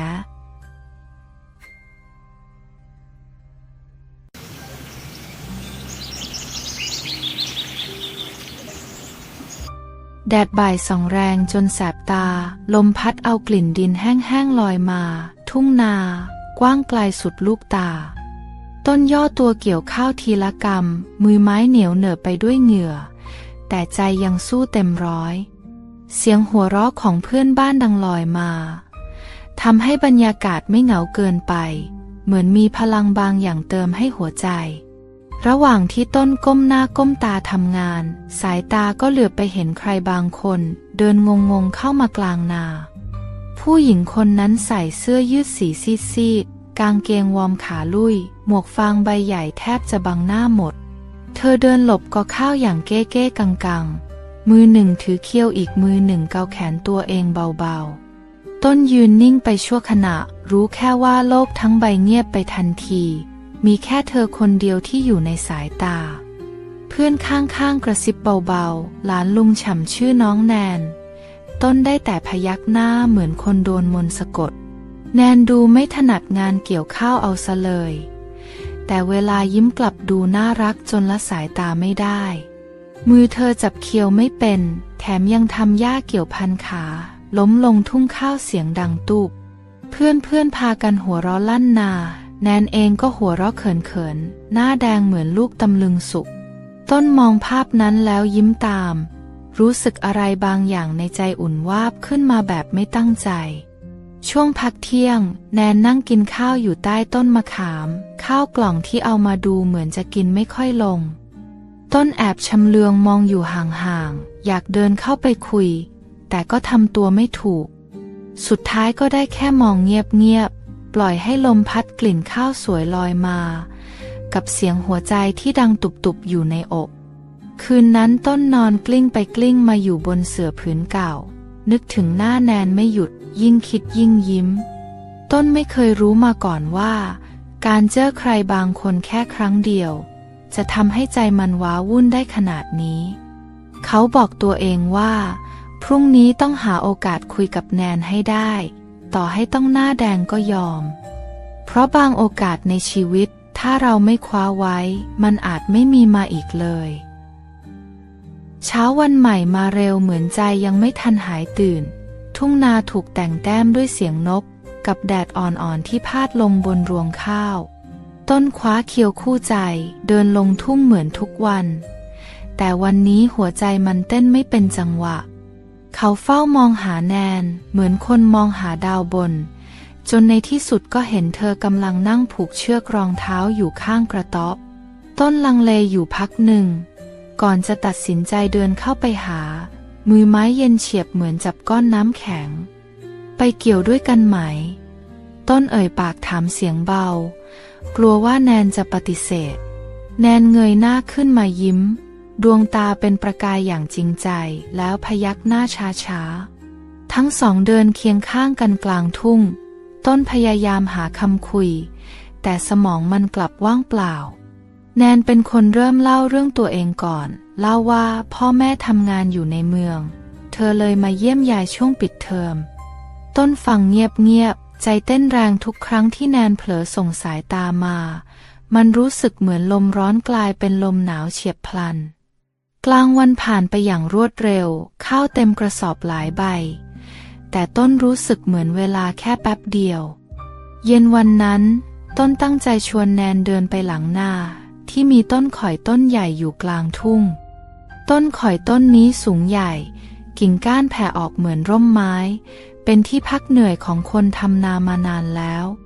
ทั้งคู่เดินมานั่งใต้ต้นข่อยลมเย็นๆพัดมาเรื่อยๆบรรยากาศเหมือนโลกมีแค่สองคนต้นหยิบก้อนหินก้อนเล็กๆมาโยนเล่นก่อนเอ่ยขึ้นเสียงเบาถ้ามีบ้านตรงนี้คงดีนะแนนหันมายิ้มบางๆแววตาเศร้าแบบที่ต้นไม่เข้าใจแต่เขาก็ไม่ได้ถามอยากปลูกบ้านไม้เล็กๆต้นพูดต่อทำงานปลูกข้าวเลี้ยงไก่มีสวนผักไว้กินเองแนนเงียบไปพักหนึ่งก่อนจะยิ้มแล้วพยักหน้าเบาๆราวกับกำลังฝันกลางวันไปด้วยกันต้นมองใบหน้าของแนนแล้วรู้สึกว่าอยากเก็บรอยยิ้มนี้ไว้ให้นานที่สุดลมพัดกิ่งข่อยไหวเบาๆกลิ่นดินหอมจางๆลอยมากับอากาศเหมือนยืนยันสัญญาในใจของต้นเขาบอกตัวเองว่าไม่ว่าจะนานแค่ไหนจะทำให้ความฝันนี้เป็นจริงให้ได้แม้ตอนนั้นต้นไม่รู้เลยว่ารอยยิ้มบางๆของแนนมันมีความลับบางอย่างซ่อนอยู่หลังจากวันที่นั่งใต้ต้นข่อยต้นก็ยิ่งแน่ใจในหัวใจตัวเองว่าแนนคือคนที่อยากใช้ชีวิตด้วยทุกวันต้นตื่นเช้ามาด้วยรอยยิ้มรีบทำงานให้เสร็จเร็วๆเพื่อจะได้มีเวลาคุยกับแนนเองก็ดูไม่ขัดเขินยังยิ้มให้เหมือนเดิมยังชวนคุยเรื่องเล็กๆน้อยๆแต่บางครั้งต้นก็จับได้ว่าแนนเหมือนเหม่อลอยบ่อยขึ้นสายตาเหมือนมองไปไกลแสนไกลช่วงเย็นวันหนึ่งหลังเกี่ยวข้าวเสร็จ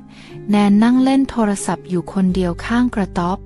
ต้นเดินเข้าไปนั่งใกล้ๆพยายามชวนคุยเรื่องเพลงเรื่องละครแต่แนนตอบแค่สั้นๆแล้วเงียบไปต้นพยายามหาเรื่องพูดบอกว่าอยากพาแนนไปเที่ยวตลาดนัดวันเสาร์แนนเงียบไปนานก่อนพยักหน้าเบาๆแต่รอยยิ้มของเธอมันไม่สดใสเหมือนวันแรกที่เจอกันต้นเริ่มรู้สึกได้ถึงอะไรบางอย่างที่เปลี่ยนไปคืนนั้นต้นนอนกระสับกระส่ายลมเย็นพัดผ่านหน้าต่างแต่ใจกลับรุ่มร้อนเหมือนไฟสุมเขาคิดวนไปวนมาหรือว่าแนนมีเรื่องไม่สบายใจหรือมีใครบางคนอยู่ในใจอยู่แล้ว2-3 วันต่อมาแนนต้องกลับไปเมืองหลวงเพราะมีธุระด่วนที่บ้านญาติต้นเดินไปส่งแนนที่ท่ารถยื่นข้าวห่อให้1 ห่อบอกว่าไว้กินบนรถ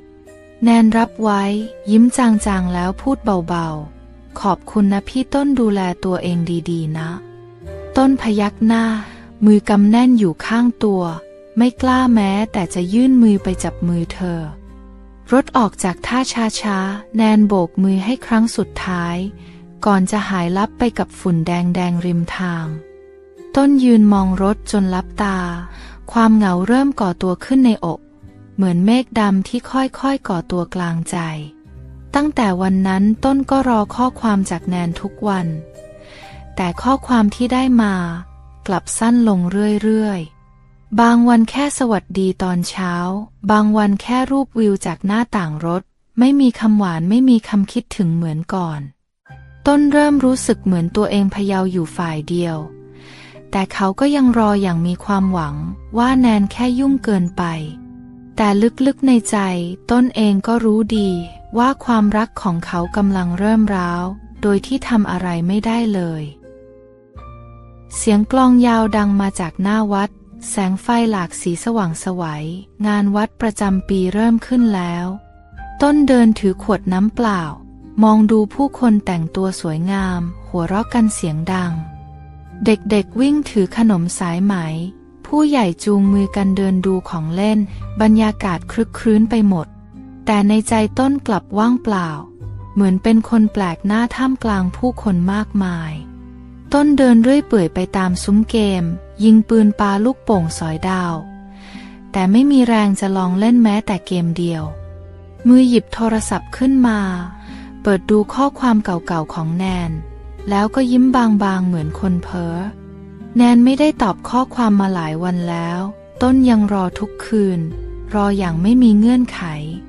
เพื่อนบ้านเดินมาทักชวนต้นไปกินข้าวหมูแดงในงานแต่ต้นก็แค่ยิ้มแล้วสายหัวเบาๆเขาเดินไปหยุดที่ซุ้มชิงช้าสวรรค์แงนมองไฟวิ่งเป็นวงกลมช้าๆรู้สึกเหมือนโลกหมุนผ่านตัวเองไปเรื่อยๆลมเย็นพัดมาแรงขึ้นเสียงเพลงลูกทุ่งดังแว่วๆแต่ต้นกลับรู้สึกหนาวในอกเขานั่งลงบนเก้าอี้ไม้ข้างซุ้มใกล้มองดูครอบครัวอื่นๆหัวเราะสนุกสนานแล้วเผลอถอนหายใจออกมาเบาๆต้นนึกถึงวันเก่าๆวันที่มีแนนยืนข้างๆหัวเราะด้วยกันในทุ่งข้าวความสุขวันนั้นมันช่างเกลือเหลือกินเหมือนเป็นเรื่องเล่าเก่าๆที่ไม่มีวันย้อนกลับมาได้อีกต้นกำโทรศัพท์แน่นใจอยากจะโทรหาแนนซะเดี๋ยวนั้นแต่สุดท้ายก็ทำได้แค่มองจอไฟดับๆเขาเดินเตร่ไปจนถึงลานวัดที่มีต้นโพใหญ่ยืนเงียบอยู่ข้างศาลาใต้ต้นโพนั้นมีคู่รักคู่หนึ่งนั่งพิงกันเบาๆหัวเราะกระซิบกันด้วยเสียงแผ่วๆต้นยืนมองภาพนั้นรู้สึกเหมือนหัวใจตัวเองถูกบีบแน่นแบบที่พูดไม่ออกสักคำเขาหันหลังเดินหนีออกมาเงียบๆทิ้งเสียงหัวเราะเหล่านั้นไว้ข้างหลัง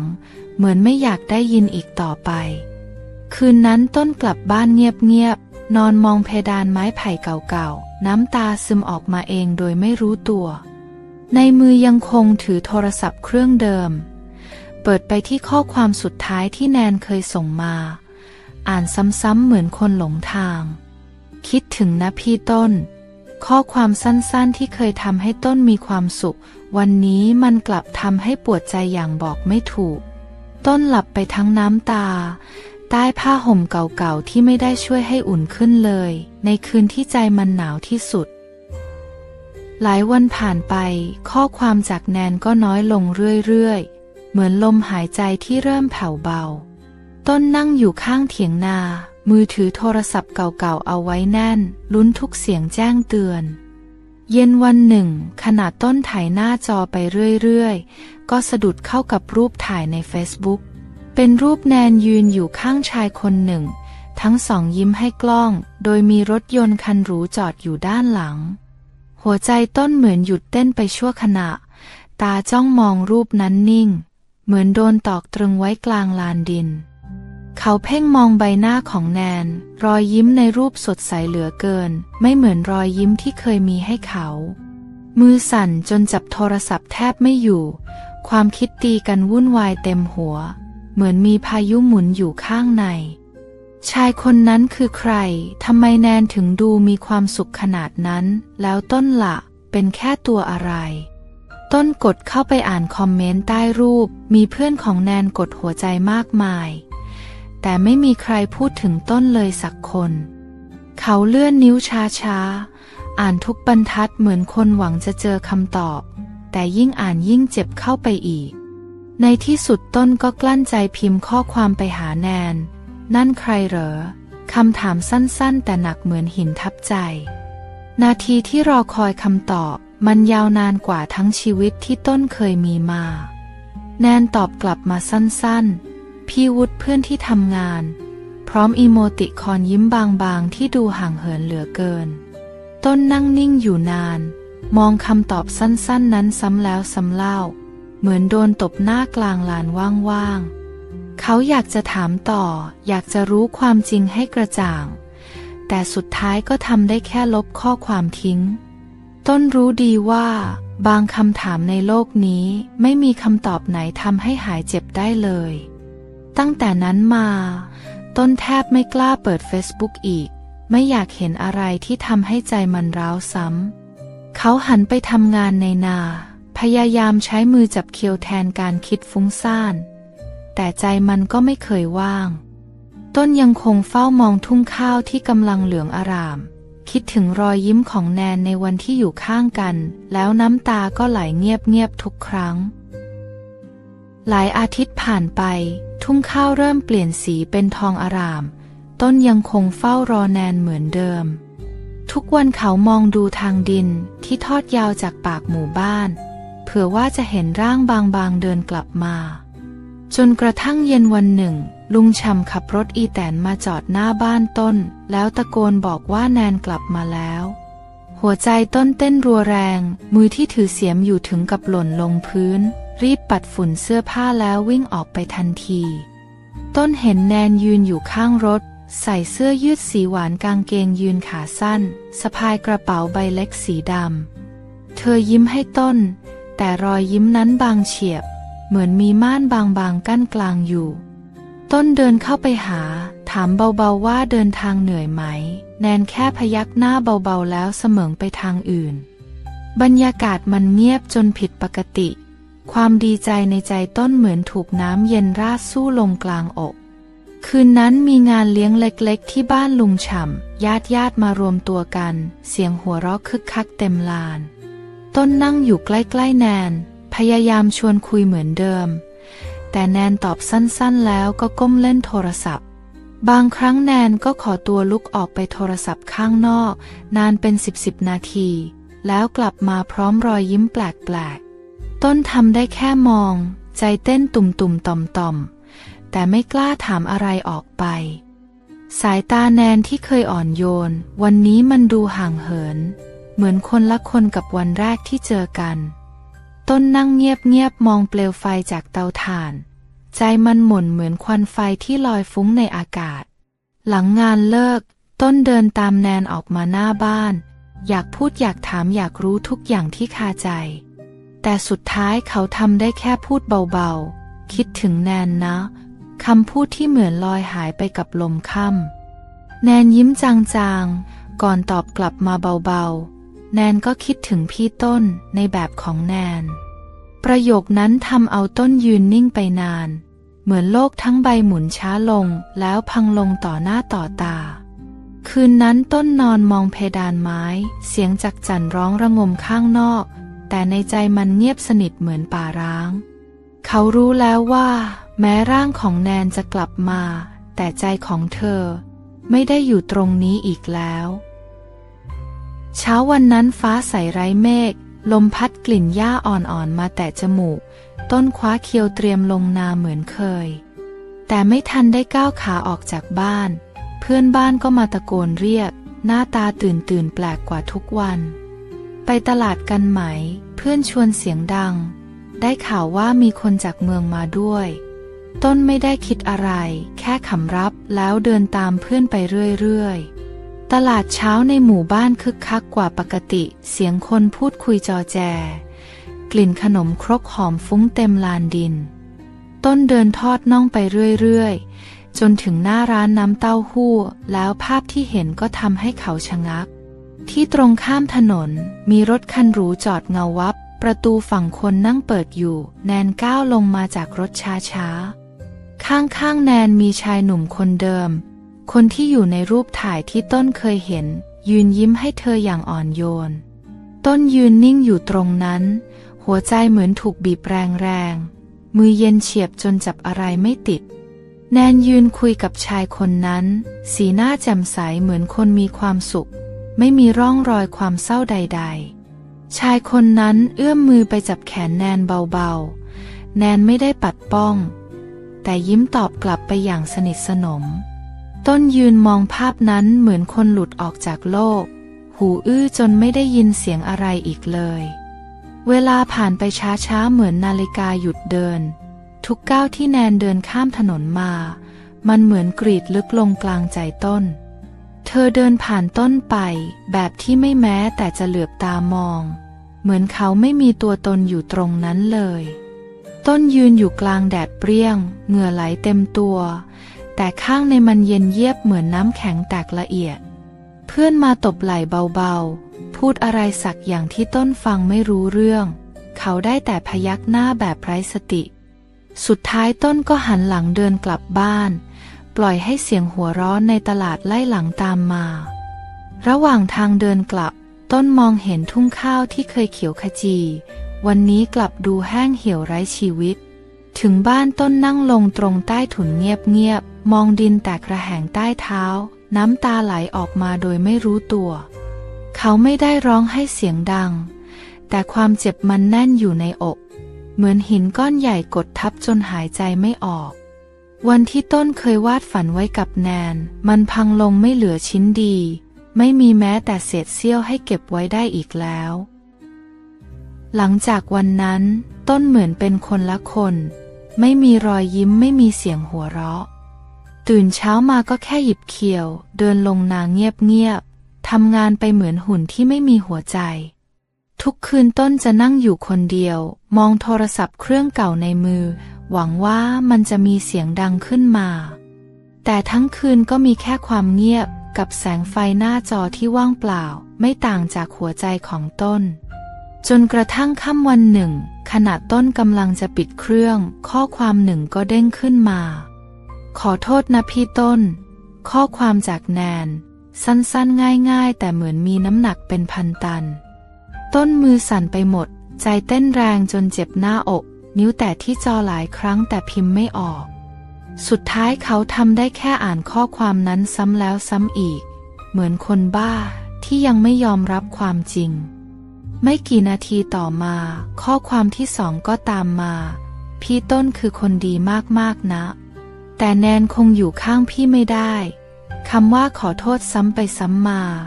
จนต้นแทบอยากขว้างโทรศัพท์ทิ้งเขาก้มหน้าลงหยดน้ำตาหยดลงหน้าจอมืดไปหมดทั้งใจทั้งสายตาข้อความสุดท้ายที่แนนส่งมาคือดูแลตัวเองดีๆนะแล้วทุกอย่างก็เงียบหายต้นนั่งอยู่ตรงนั้นจนดึกไม่เปิดไฟไม่พูดไม่ขยับมีเพียงเสียงจักจั่นร้องดังรอบตัวเขาไม่รู้ด้วยซ้ำว่าเวลาผ่านไปนานแค่ไหนรู้แค่ว่าความเจ็บมันเต็มมอกไปหมดหลายครั้งต้นเลื่อนนิ้วไปที่ปุ่มลบแต่สุดท้ายก็กดไม่ลงปล่อยให้ข้อความนั้นอยู่เหมือนเดิมเพราะในความเจ็บปวดทั้งหมดมันคือเศษเสี้ยวเดียวที่ยังมีแนนอยู่ในชีวิตเขาข้อความสั้นๆ3 ประโยคกลายเป็นสิ่งเดียวที่ต้นเปิดอ่านทุกคืนแม้ว่ามันจะบั่นทอนหัวใจทุกครั้งบางคืนเขาหลับไปทั้งน้ำตาโทรศัพท์วางแนบหน้าอกเหมือนกลัวมันจะหายไปแม้จะรู้ดีว่าแนนไม่กลับมาแล้วแต่ต้นก็ยังยึดติดกับข้อความนั้นเหมือนคนหลงทางในคืนที่ทุ่งนามืดมิดและหัวใจต้นไร้แสงไฟมีเพียงข้อความสั้นๆนั้นเท่านั้นที่ยังคอยปลอบใจเขาเช้าวันใหม่มาเหมือนเดิมแดดอ่อนๆลูบไล้ปลายนาข้าวสายลมพัดมาแผ่วเบาต้นเดินเท้าเปล่าไปตามคันนาเคี้ยวเก่าในมือยังอยู่แต่หัวใจไม่เหมือนเดิมอีกแล้วเขาก้มหน้าก้มตาทำงานไม่พูดไม่จาปล่อยให้เสียงลมกล่อมความเหงาอยู่ในอกไม่มีเสียงแนนเรียกชื่อไม่มีเสียงหัวเราะที่เคยดังก้องในทุ่งมีแค่เสียงกบร้องประสานลมหนาวเพื่อนบ้านเดินผ่านมาก็แค่ยกมือทักต้นยิ้มบางๆตอบกลับไปแบบที่ไม่ต้องพูดอะไรไม่มีใครกล้าถามถึงแนนไม่มีใครกล้าเอ่ยชื่อเธอเหมือนรู้ว่ามันคือบาดแผลที่ยังสดใหม่บ่ายวันหนึ่งขณะต้นนั่งพักใต้ต้นข่อยเขาเหลือบมองไปที่ปลายนาเงียบๆที่ตรงนั้นเคยมีแนนนั่งหัวเราะเคยมีรอยเท้าเล็กๆเดินปะปนกับคันนาเปื้อนโคลนวันนี้ทุกอย่างว่างเปล่าต้นข่อยยังยืนต้นอยู่เหมือนเดิม แต่ไม่มีเสียงใครเรียกชื่อเขาอีกแล้วเสียงลมหวิวผ่านกิ่งไม้เหมือนเสียงคนถอนหายใจยาวๆก้องกังวานอยู่ในใจต้นหยิบโทรศัพท์ขึ้นมาเปิดอ่านข้อความเก่าๆของแนนแต่ก็ไม่กล้าอ่านข้อความสุดท้ายซ้ำอีกเขากลัวว่าถ้าอ่านซ้ำความเจ็บมันจะล้นออกมาจนไม่มีแรงพยุงตัวเองอีกแล้วเย็นวันนั้นต้นเดินไปริมคลองหลังนานั่งเหม่อมองพระอาทิตย์ตกสีแดงฉานสีของฟ้าเหมือนเลือดช้ำเหมือนหัวใจต้นที่แหลกสลายไม่มีชิ้นดีให้ซ่อมได้อีกต่อไปเสียงจักจั่นร้องระงมรอบตัวแต่ต้นไม่ได้ยินอะไรเลยมีแต่ความเงียบที่กัดกินอยู่ข้างในเขาเหม่อมองผืนนานิ่งๆเหมือนคนที่วิ่งจนหมดแรงไม่มีเป้าหมายไม่มีจุดหมายอะไรอีกแล้ว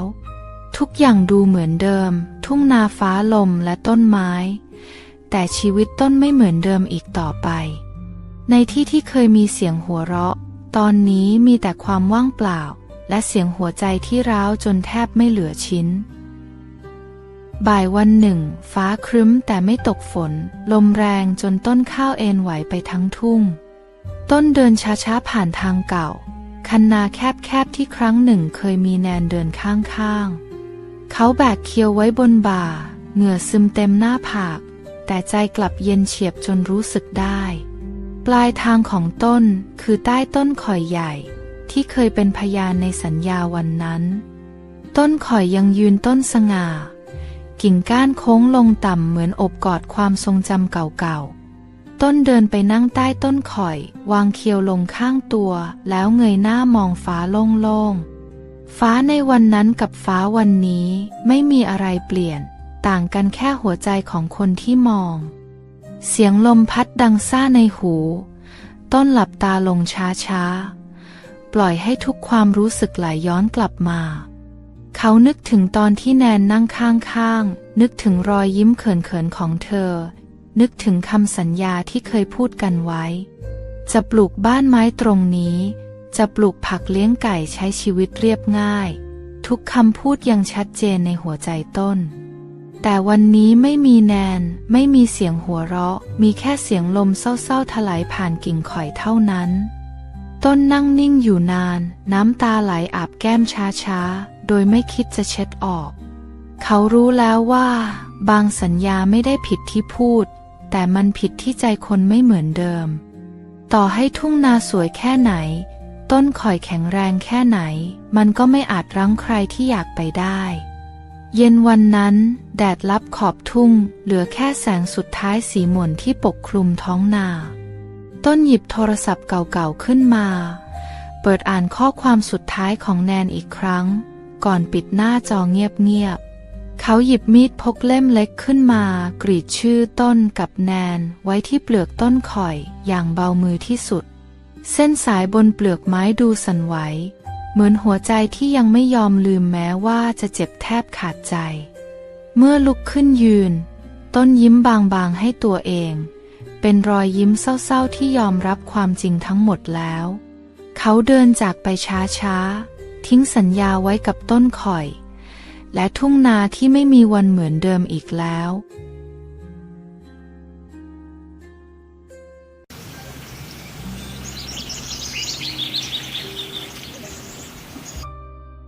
แดงยืนมองแปลงพริกเล็กๆที่ตัวเองเพิ่งขุดเสร็จเหงื่อไหลลงคอไม่หยุดบ้านเก่าๆล้อมรอบด้วยทุ่งนาลมพัดแรงจนฝุ่นปลิวเข้าตาแดงเต็มๆเขาปาดหน้าแรงๆหวังไล่เศษดินออกแต่กลับยิ่งเจ็บเข้าไปอีกเริ่มต้นใหม่มันต้องมีหวังสิวะแดงพูดกับตัวเองเบาๆในมือยังถือใบกู้ยืมเงินที่ไปทำสัญญากับลุงดาบมา30,000ถ้วนตอนเซ็นชื่อมือไม้สั่นนิดหน่อยแต่ไม่กล้าถอนตัวตอนนั้นคิดแค่ว่าปลูกพริกง่ายจะตายไม่ต้องเลี้ยงดูเหมือนไก่หมูวัวลงแรงนิดหน่อยรดน้ำเช้าเย็นก็ได้เงินเป็นกอบเป็นกำแต่ไม่ทันข้ามวันดีฟ้าก็ดันมีเคืองส่งพายุมาให้ทันทีลมแรงแบบไม่บอกกล่าวแดงยืนมองแปลงพริก ที่โดนกระหน่ำเหมือนแค้นมาแต่ชาติปางก่อนต้นกล้าเล็กๆโดนถอนรากถอนโคนปลิวว่อนเต็มทุ่ง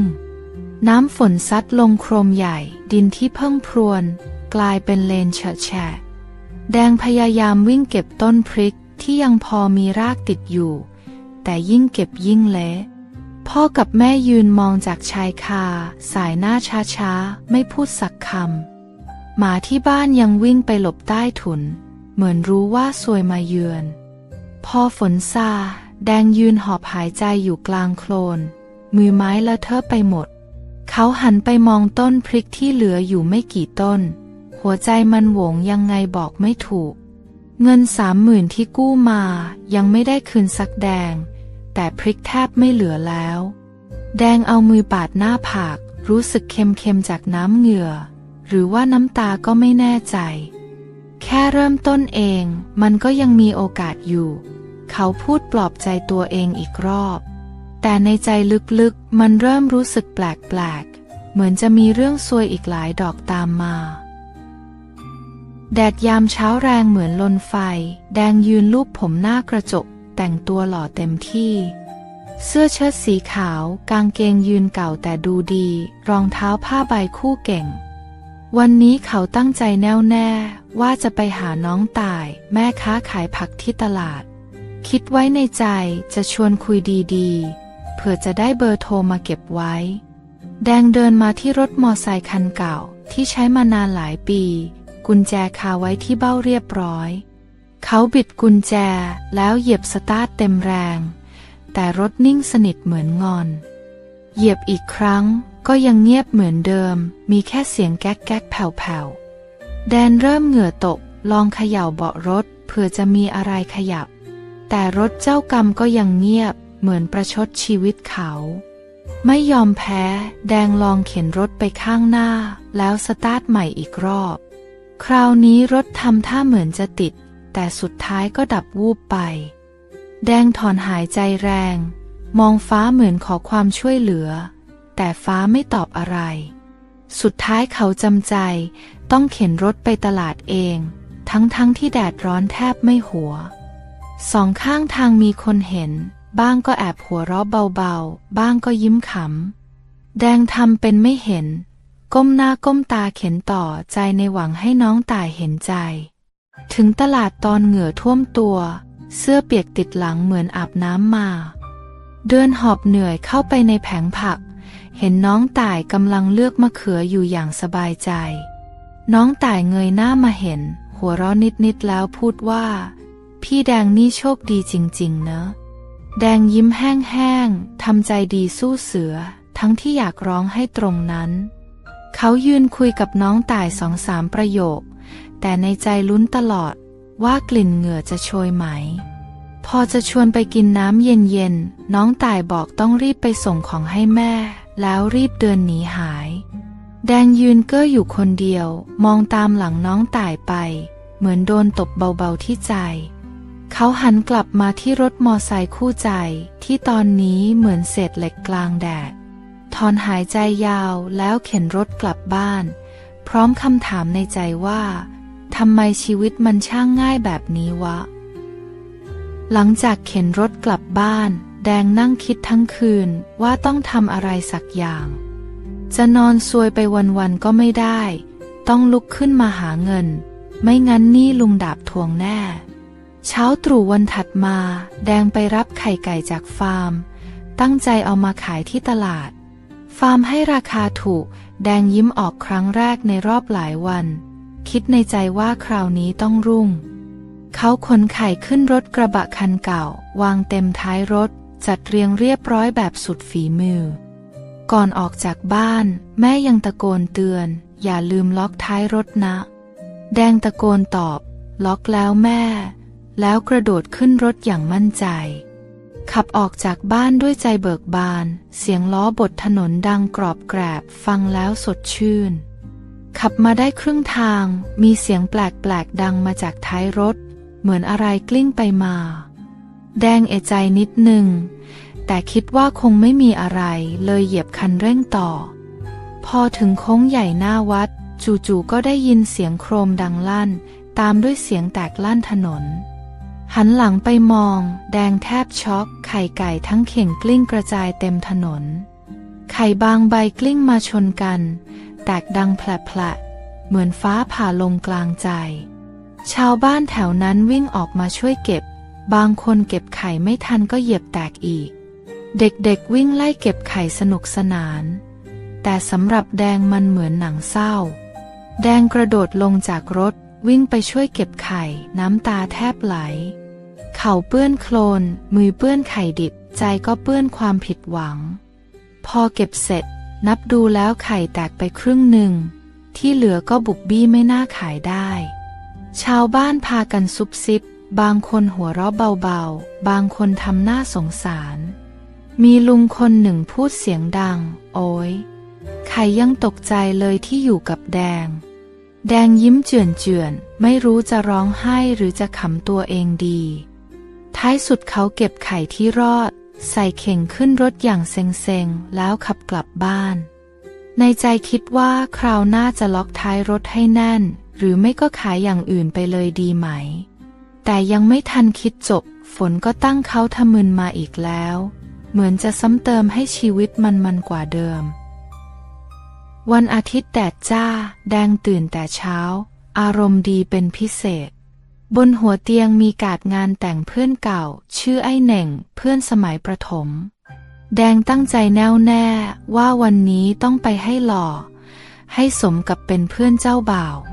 เขาอาบน้ำแต่งตัวอย่างดีใส่เสื้อเชิ้ตขาวรีดเรียบกางเกงสแล็กใหม่เอี่ยม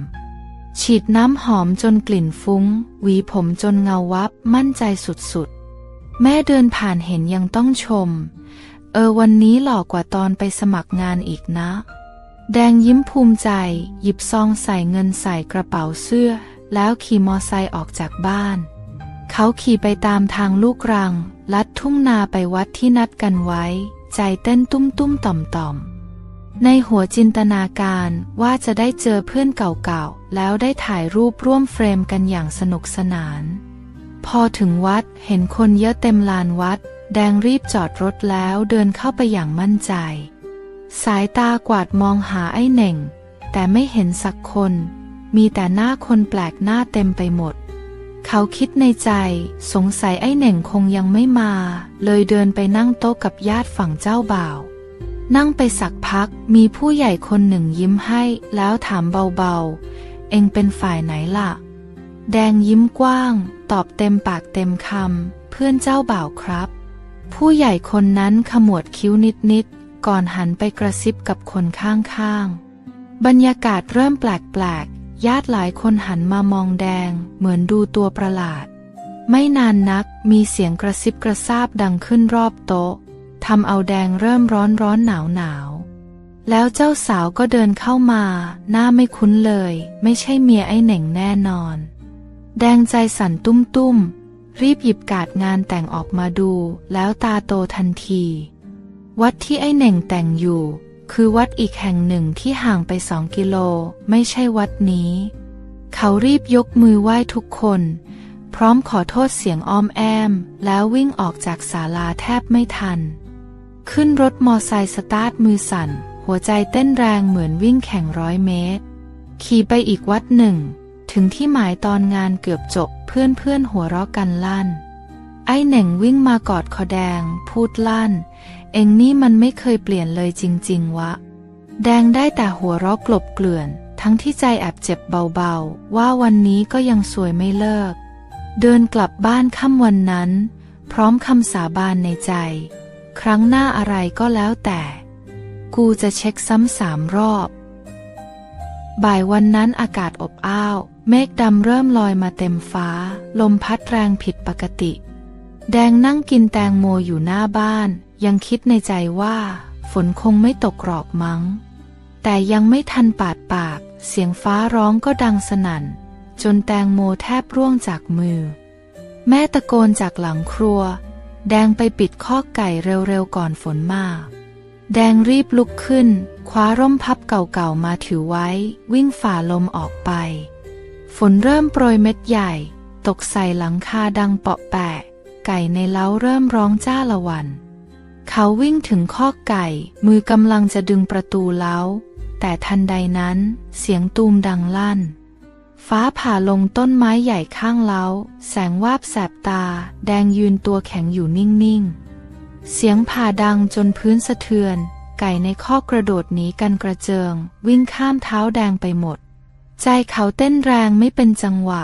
ขาแข็งจนขยับไม่ออกยืนเหมือนโดนสาปอยู่ตรงนั้น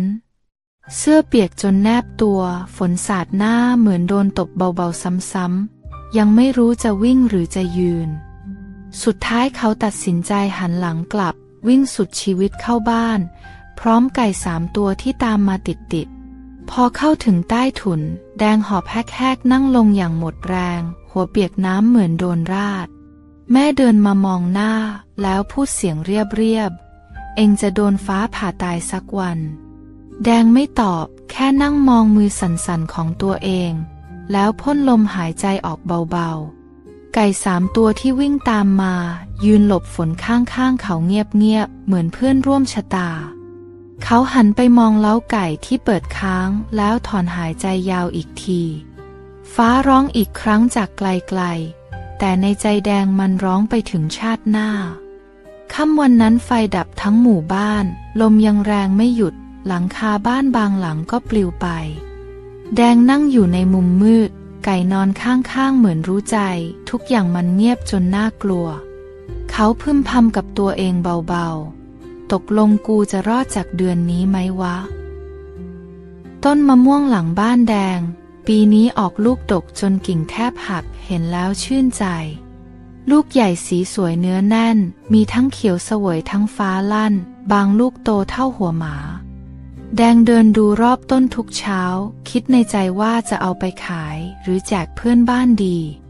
แต่แล้วเช้าวันหนึ่งขณะเดินไปดูเหมือนทุกวันเขาก็ต้องยืนอึ้งลูกมะม่วงหายไปครึ่งต้นเหลือแต่ขั้วเปล่าๆห้อยตรงเตงเหมือนโดนปล้น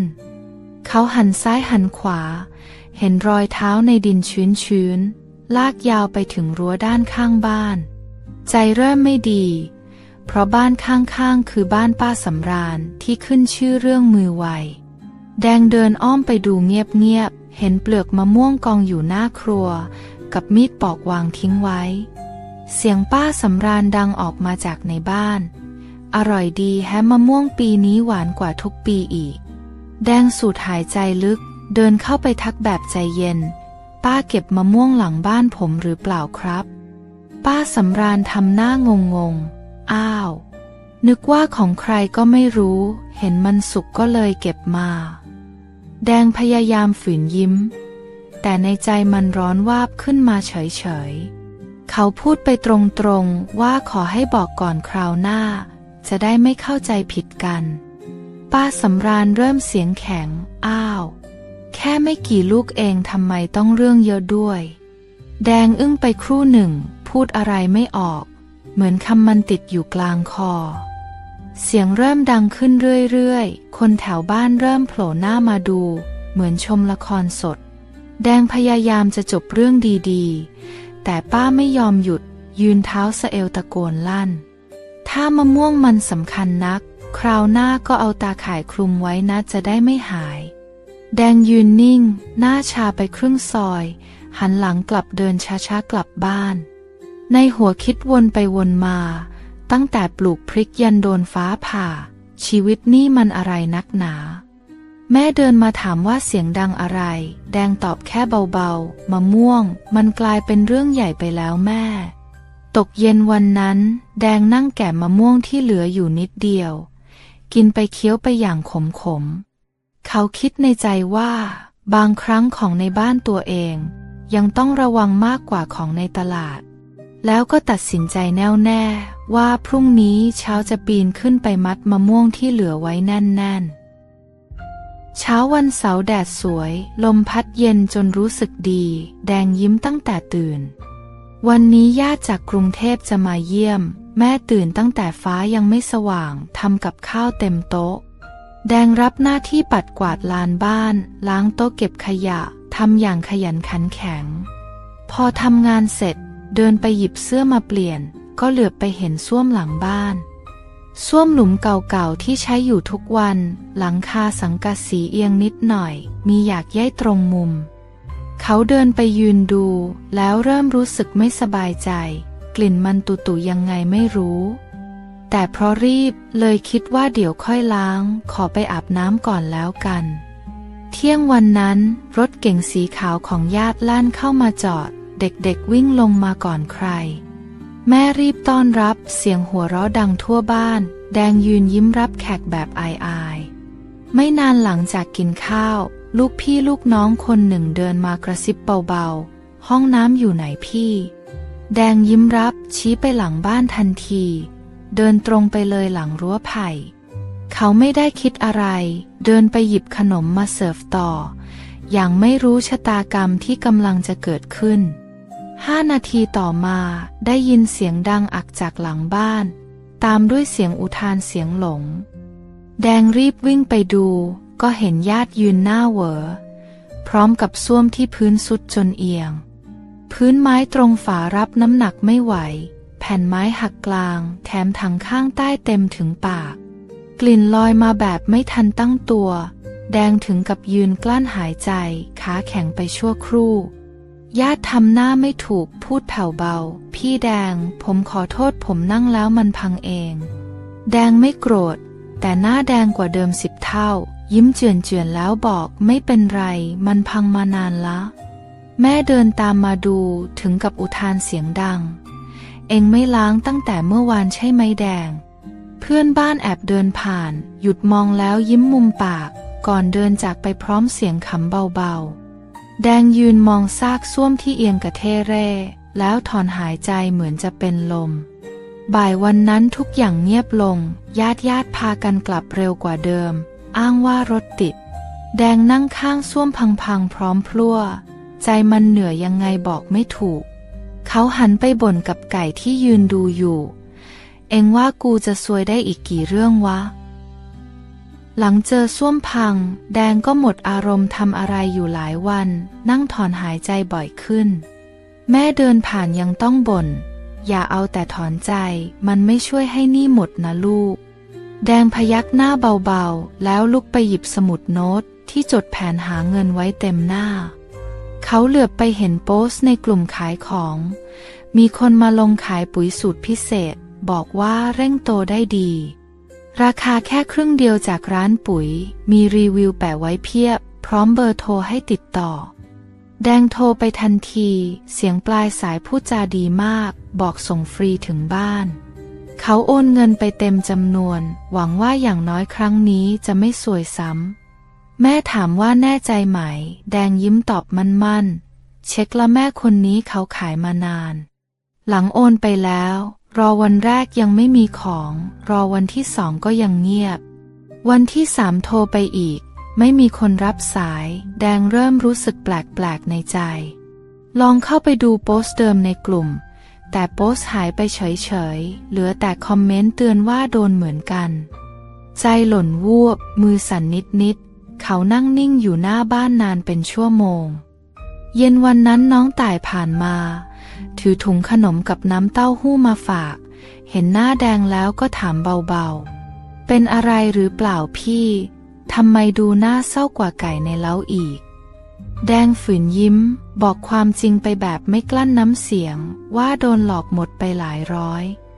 น้องต่ายฟังจบไม่หัวเราะไม่ซ้ำแค่ยื่นขนมให้แล้วพูดเบาๆถือว่าเป็นค่าเรียนรู้ละกันพี่คราวหน้ามีอะไรให้ต่ายช่วยเช็คก่อนได้นะคำพูดนั้นเบาๆแต่เหมือนปลอบใจได้มากกว่า100 คำแดงเงยหน้าขึ้นแล้วยิ้มออกครั้งแรกของวันเขานั่งกินขนมเงียบๆข้างๆรั้วลมเย็นๆพัดผ่านเบาๆเหมือนทุกอย่างเริ่มดีขึ้นนิดหนึ่งถึงจะเสียเงินแต่ได้รู้ว่ามีคนเป็นห่วงบางทีก็ไม่เลวร้ายเท่าที่คิดเขาพึมพำกับตัวเองเบาๆคราวนี้ซวยเรื่องเงินแต่โชคดีเรื่องคนก็แล้วกันแดดสายเริ่มแรงแดงนั่งใต้ถุนบ้านมือถือกระปุกออมสินที่มีแต่เหรียญบาทเขาเทออกมานับทีละเหรียญได้ไม่ถึง500ใจมันก็หวิวแปลก วันนี้ครบกำหนดหนี้ที่กู้ลุงดาบไว้30,000ที่เขาหวังจะใช้เริ่มต้นใหม่แต่ผ่านมาเกือบ2 เดือนมีแต่เรื่องพังๆเข้ามาเงินก็หายไปตามดวง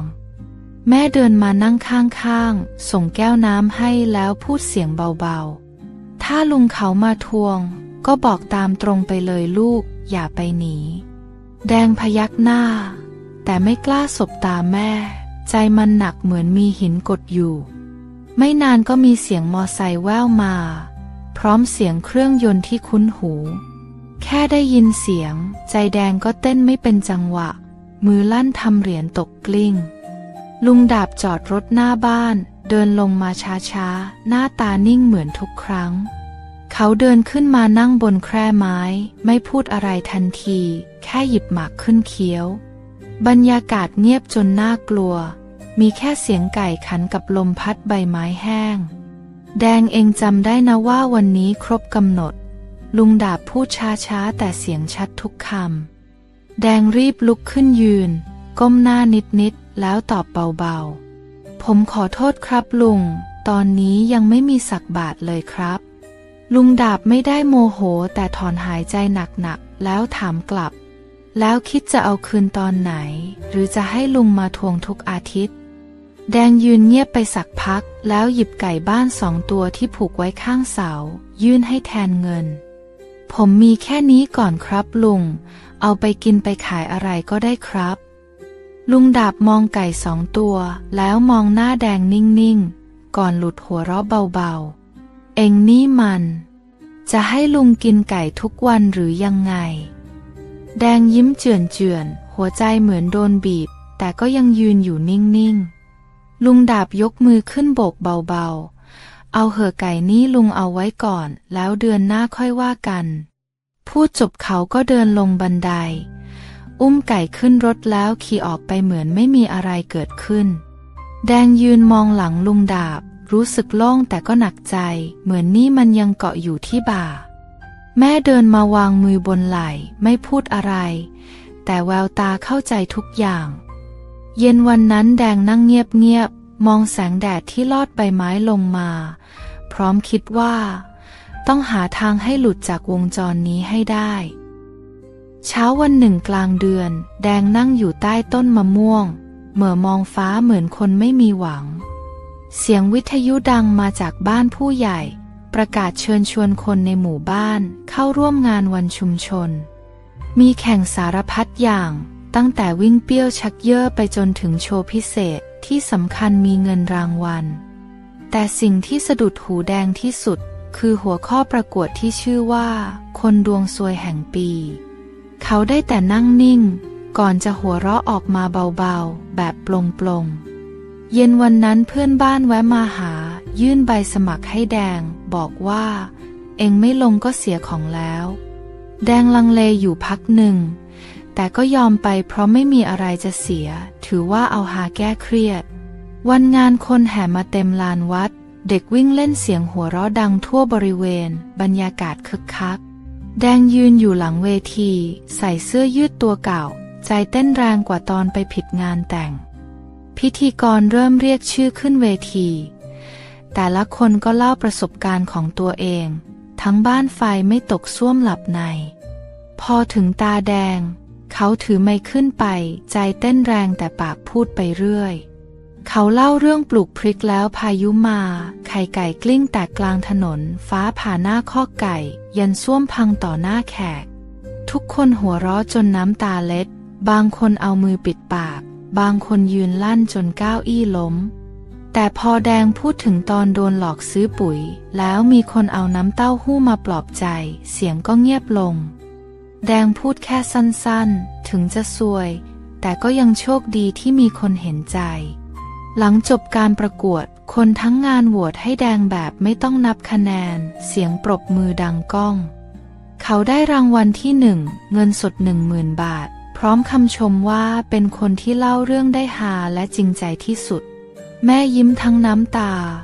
เพื่อนบ้านเข้ามาแซวกันใหญ่อย่างน้อยมึงก็สวยได้คุ้มคืนนั้นแดงนอนยิ้มอยู่คนเดียวแบงค์พันวางไว้บนอกใจมันเบาเหมือนไม่ได้ถืออะไรเลยแต่ก่อนจะหลับ มีเสียงเคาะประตูรั้วดังขึ้นดึกขนาดนี้ใครจะมาเขาลุกไปดูเจอซองจดหมายเก่าๆวางอยู่บนพื้นไม่มีชื่อไม่มีตราไปรษณีย์เปิดออกดูมีแค่กระดาษแผ่นเดียวเขียนด้วยลายมือสั้นๆว่าถ้าอยากพ้นจากดวงซวยจริงๆให้มาตามนัดวันพระหน้าใต้ต้นมะขามหลังวัดแดงอ่านจบแล้วขนลุกใจเต้นแรงกว่าโดนฟ้าผ่าพร้อมคำถามที่ค้างอยู่ในหัวว่าใครส่งมาแล้วมันคืออะไรกันแน่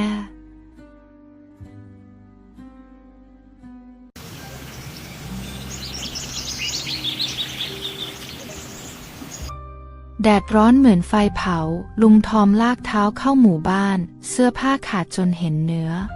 ไม่มีใครมองหน้ามีแต่สายตาระแวงกับเสียงกระซิบตามหลังขอทานอีกแล้วเหรออย่าให้เข้าใกล้บ้านนะเดี๋ยวของจะหายลุงทอมไม่พูดอะไรยิ้มจางๆแล้วเดินเลี่ยงออกมาหัวใจด้านจนชินเขามองหาที่พักที่ไม่ต้องโดนตะโกนไล่ไม่ต้องนอนใต้ต้นไม้ข้างถนนแล้วเขาก็เจอวัดเก่าๆปลายหมู่บ้านเงียบสงบมีต้นโพใหญ่กับศาลาร้างหลังหนึ่งใต้ศาลานั่นมีหมาตัวผอมๆนอนขดอยู่ขนพันกันเป็นก้อนมันเงยหน้ามามองลุงทอมตาแดงๆเหมือนเจอศัตรูแต่ก็ไม่มีแรงจะเห่าลุงทอมยิ้มให้มันแล้วนั่งลงห่างๆไม่เข้าไปใกล้สองตัวตนที่ไม่มีใครอยากเข้าใกล้นั่งห่างกันไม่กี่เมตรแต่ห่างจากโลกเป็นไมล์เสียงท้องร้องดังแข่งกันทั้งของคนทั้งของหมาจนต่างคนต่างเหลียวมองกันลุงทอมหยิบข้าวบูดในถุงเก่าค่อยๆเทใส่ฝ่ามือแล้วยื่นออกไปไอ้ดำลังเลมันมองลุงทอมแล้วก็มองข้าวสุดท้ายมันค่อยๆขยับมาใกล้ดมๆแล้วคาบไปกินเงียบๆลุงทอมมองแล้วหัวเราะเบาๆก็กินกันไปแบบนี้แหละไม่มีใครห้ามนี่หว่าจากที่นั่งห่างกันเริ่มขยับใกล้เข้ามานิดๆโดยไม่มีใครพูดอะไรแดดเริ่มอ่อนลงลมเย็นๆพัดเข้ามากับความรู้สึกแปลกๆในใจลุงทอมเขาลูบหัวไอ้ดำเบาๆไม่คิดว่าหมาจะยอมแต่มันก็ไม่ขู่ไม่ถอยคืนนั้นลุงทอมนอนใต้ศาลาเอากระสอบเก่าๆปูพื้นไอ้ดำนอนข้างๆแบบไม่ห่างเสียงจิ้งหรีดร้องลมพัดใบโพร่วงกราวๆแต่ในใจเขากลับรู้สึกสงบไม่รู้เพราะมีที่ซุกหัวนอนหรือมีใครสักตัวอยู่ข้างๆที่ไม่รังเกียจเขาเหมือนคนอื่นคืนนั้นทั้งคนทั้งหมานอนหลับสนิทครั้งแรกในรอบหลายเดือนเหมือนบ้านที่ไม่มีประตูแต่ปลอดภัยพรุ่งนี้จะเป็นยังไงไม่รู้หรอกแต่คืนนี้สบายใจแปลกๆเช้าตรู่วันใหม่ลุงทอมลืมตาขึ้นพร้อมเสียงไก่ขันจากท้ายวัดไอ้ดำนอนขดข้างๆหายใจแรงเป็นจังหวะเหมือนหลับสนิทดีลุงทอมยิ้มบางๆก่อนจะลุกไปล้างหน้าที่โอ่งหลังศาลาเขามองรอบๆวัดเงียบเหงาเหมือนเดิมมีแต่เสียงใบไม้ไหวลุงทอมหยิบถุงเก่าใบเดิมเดินออกไปที่ตลาดเช้าหวังหาของเหลือๆกลับมาระหว่างทางมีคนมองบ้างก็มองเฉยๆบ้างก็เบะปากใส่แต่ลุงทอมไม่สนใจเขาคิดแค่ว่าวันนี้ต้องมีข้าวให้ตัวเองแล้วก็ไอ้ดำพอถึงตลาดลุงทอมเดินวนหาตามร้านข้าวแกงหวังขอเศษข้าวที่เขาจะทิ้งบางร้านยอมให้บางร้านก็ไล่เหมือนหมูเหมือนหมาแต่ลุงทอมก็ยังยิ้มได้ข้าวก้นบาทเก่าๆมาหน่อยมีเศษผักบูดกับปลาทอดแห้งๆใส่ถุงพลาสติกเก่าๆหิ้วกลับมาพอกลับถึงศาลาไอ้ดำได้กลิ่นข้าวมันรีบกระดิกหางมาหาลุงทอมทันทีลุงทอมหัวเราะเบาๆนั่งลงใต้ศาลาแล้วเทข้าวออกมาแบ่งกันเขาหยิบเศษปลาแห้งเอามือหักเป็นชิ้นเล็กๆแล้ววางไว้ข้างตัวไอ้ดำมองก่อนแล้วค่อยๆเดินมากินอย่างระวังกินไปหางก็แกว่งไป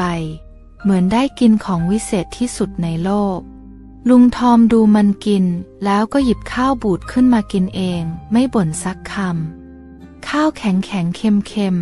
แต่พอได้แบ่งกันกินกับไอ้ดำมันก็ไม่เลวร้ายขนาดนั้นเหมือนทุกคำที่เคี้ยวมีความสุขซ่อนอยู่ข้างในแบบที่ไม่ได้รู้สึกมานานแล้วหลังจากอิ่มกันทั้งคนทั้งหมาลุงทอมนั่งพิงเสาศาลาหลับตารับลมเย็นไอ้ดำขยับตัวมาใกล้ๆเอาหัวพิงขาลุงทอมแล้วนอนหายใจแรงๆลุงทอมเอามือลูบหัวมันเบาๆไม่ได้คิดอะไรแค่รู้สึกว่ามันดีแปลกๆไม่มีใครรู้หรอกว่าคนกับหมาที่ไม่มีใครเอาจะกลายเป็นเพื่อนแท้กันได้ไม่มีใครรู้หรอกว่าแค่ของเหลือก็ทำให้คนสองตัวมีความสุขได้ขนาดนี้แต่สำหรับลุงทอมกับไอ้ดำมันคือมื้อที่อร่อยที่สุดตั้งแต่จำความได้แดดช่วงสายเริ่มร้อนลุงทอมเอาผ้าขาวม้าผืนเดียวพาดบ่าเดินออกจากวัดวันนี้เขาไม่ได้จะไปขอข้าวแต่อยากลองเก็บขวดพลาสติกกับเหล็กเก่าๆขายในใจคิดแค่ว่าถ้ามีเงินติดมือสักหน่อยจะได้ไม่ต้องกินข้าวบูดทุกวันไอ้ดำเดินตามไม่ห่างบางทีก็วิ่งไปข้างหน้าคอยหันกลับมามองเหมือนมันห่วงลุงทอมไม่รู้ว่าห่วงอะไรแต่ก็ไม่ยอมปล่อยให้เดินคนเดียวพอเจอขวดตกข้างถนนลุงทอมก้มเก็บใส่กระสอบเก่าไอ้ดำก็นั่งรอเงียบๆเดินไปเรื่อยๆจนถึงท้ายหมู่บ้านลุงทอมเจอกองเศษเหล็กเก่าข้างโกดังร้างเขาลองเดินเข้าไปหยิบเหล็กเส้นเล็กๆแต่ยังไม่ทันได้จับดีๆเสียงตะโกนก็ดังขึ้นเฮ้ยของเขาเว้ยอย่ามาแอบขโมยชายวัยกลางคนถือไม้เดินมาเร็วๆลุงทอมรีบถอยออกมายกมือไหว้ทั้งที่เหงื่อท่วมตัวขอโทษครับไม่รู้ว่าเขาห่วงชายคนนั้นยังไม่หยุดด่าไล่ให้ลุงไปให้พ้นไอ้ดำเห่าเสียงดังอยู่ข้างๆลุงทอมไม่ตอบโต้เขาแค่ดึงไอ้ดำให้ถอยแล้วเดินออกมาช้าๆหัวใจมันเจ็บแปลบๆไม่ใช่เพราะโดนด่าแต่เพราะรู้สึกเหมือนไม่มีค่าอีกแล้วระหว่างเดินกลับวัดไอ้ดำเดินชิดขาลุงตลอดบางทีก็เลียมือเบาๆเหมือนปลอบใจลุงทอมหยุดเดินแล้วมองมันขอบใจนะมึงน้ำเสียงเขาสั่นๆแบบไม่รู้ตัวพอถึงวัดลุงทอมเหนื่อยจนต้องนั่งพักมองกระสอบเปล่าข้างตัวแล้วถอนหายใจยาวไอ้ดำไปนอนเงียบๆข้างๆไม่มีเสียงเห่าไม่มีท่าทีเบื่อแค่นอนอยู่ใกล้ๆไม่ไปไหนตอนนั้นลุงทอมเริ่มรู้สึกบางอย่างไม่ใช่หิวไม่ใช่เศร้าแต่มันคล้ายๆอุ่นใจทั้งชีวิตที่เร่ร่อนมาไม่เคยมีใครอยู่ข้างๆแบบนี้ไม่เคยมีใครตามไปทุกที่โดยไม่ถามอะไรไม่เคยมีใครนั่งเงียบๆตอนเขาท้อไม่เคยมีใครเลียมือเขาตอนเขาน้ำตาซึมแต่ไอ้ดำทำหมดเลยโดยไม่ต้องพูดสักคำมันก็เข้าใจเขาวันนั้นลุงทอมนั่งเงียบๆอยู่นานมือก็ลูบหัวไอ้ดำไปเรื่อยๆใจมันเบาขึ้นทีละนิดเขาคิดในใจว่าชีวิตที่ไม่มีใครอาจไม่ใช่เรื่องน่าเศร้าขนาดนั้นถ้ามีใครสักตัวเดินไปด้วยกันเช้าตรู่วันใหม่ลุงทอมนั่งล้างหน้าอยู่หลังศาลาไอ้ดำก็นอนเหยียดยาวอยู่ข้างๆเสียงพระสวดเบาๆลอยมาตามลมกับกลิ่นธูปจางๆทำให้เช้านี้ดูสงบแปลกๆแต่สงบได้ไม่นานเสียงตะโกนก็ดังขึ้นจากลานวัดจนลุงทอมสะดุ้งเฮือกใครขโมยเงินตู้บริจาคเสียงเจ้าอาวาสดังลั่นคนเริ่มทยอยเดินมามุงเด็กวัดคนหนึ่งชี้ไปที่ศาลาเมื่อเช้ามีแค่ลุงกับหมาอยู่ตรงนั้นครับหลวงพ่อ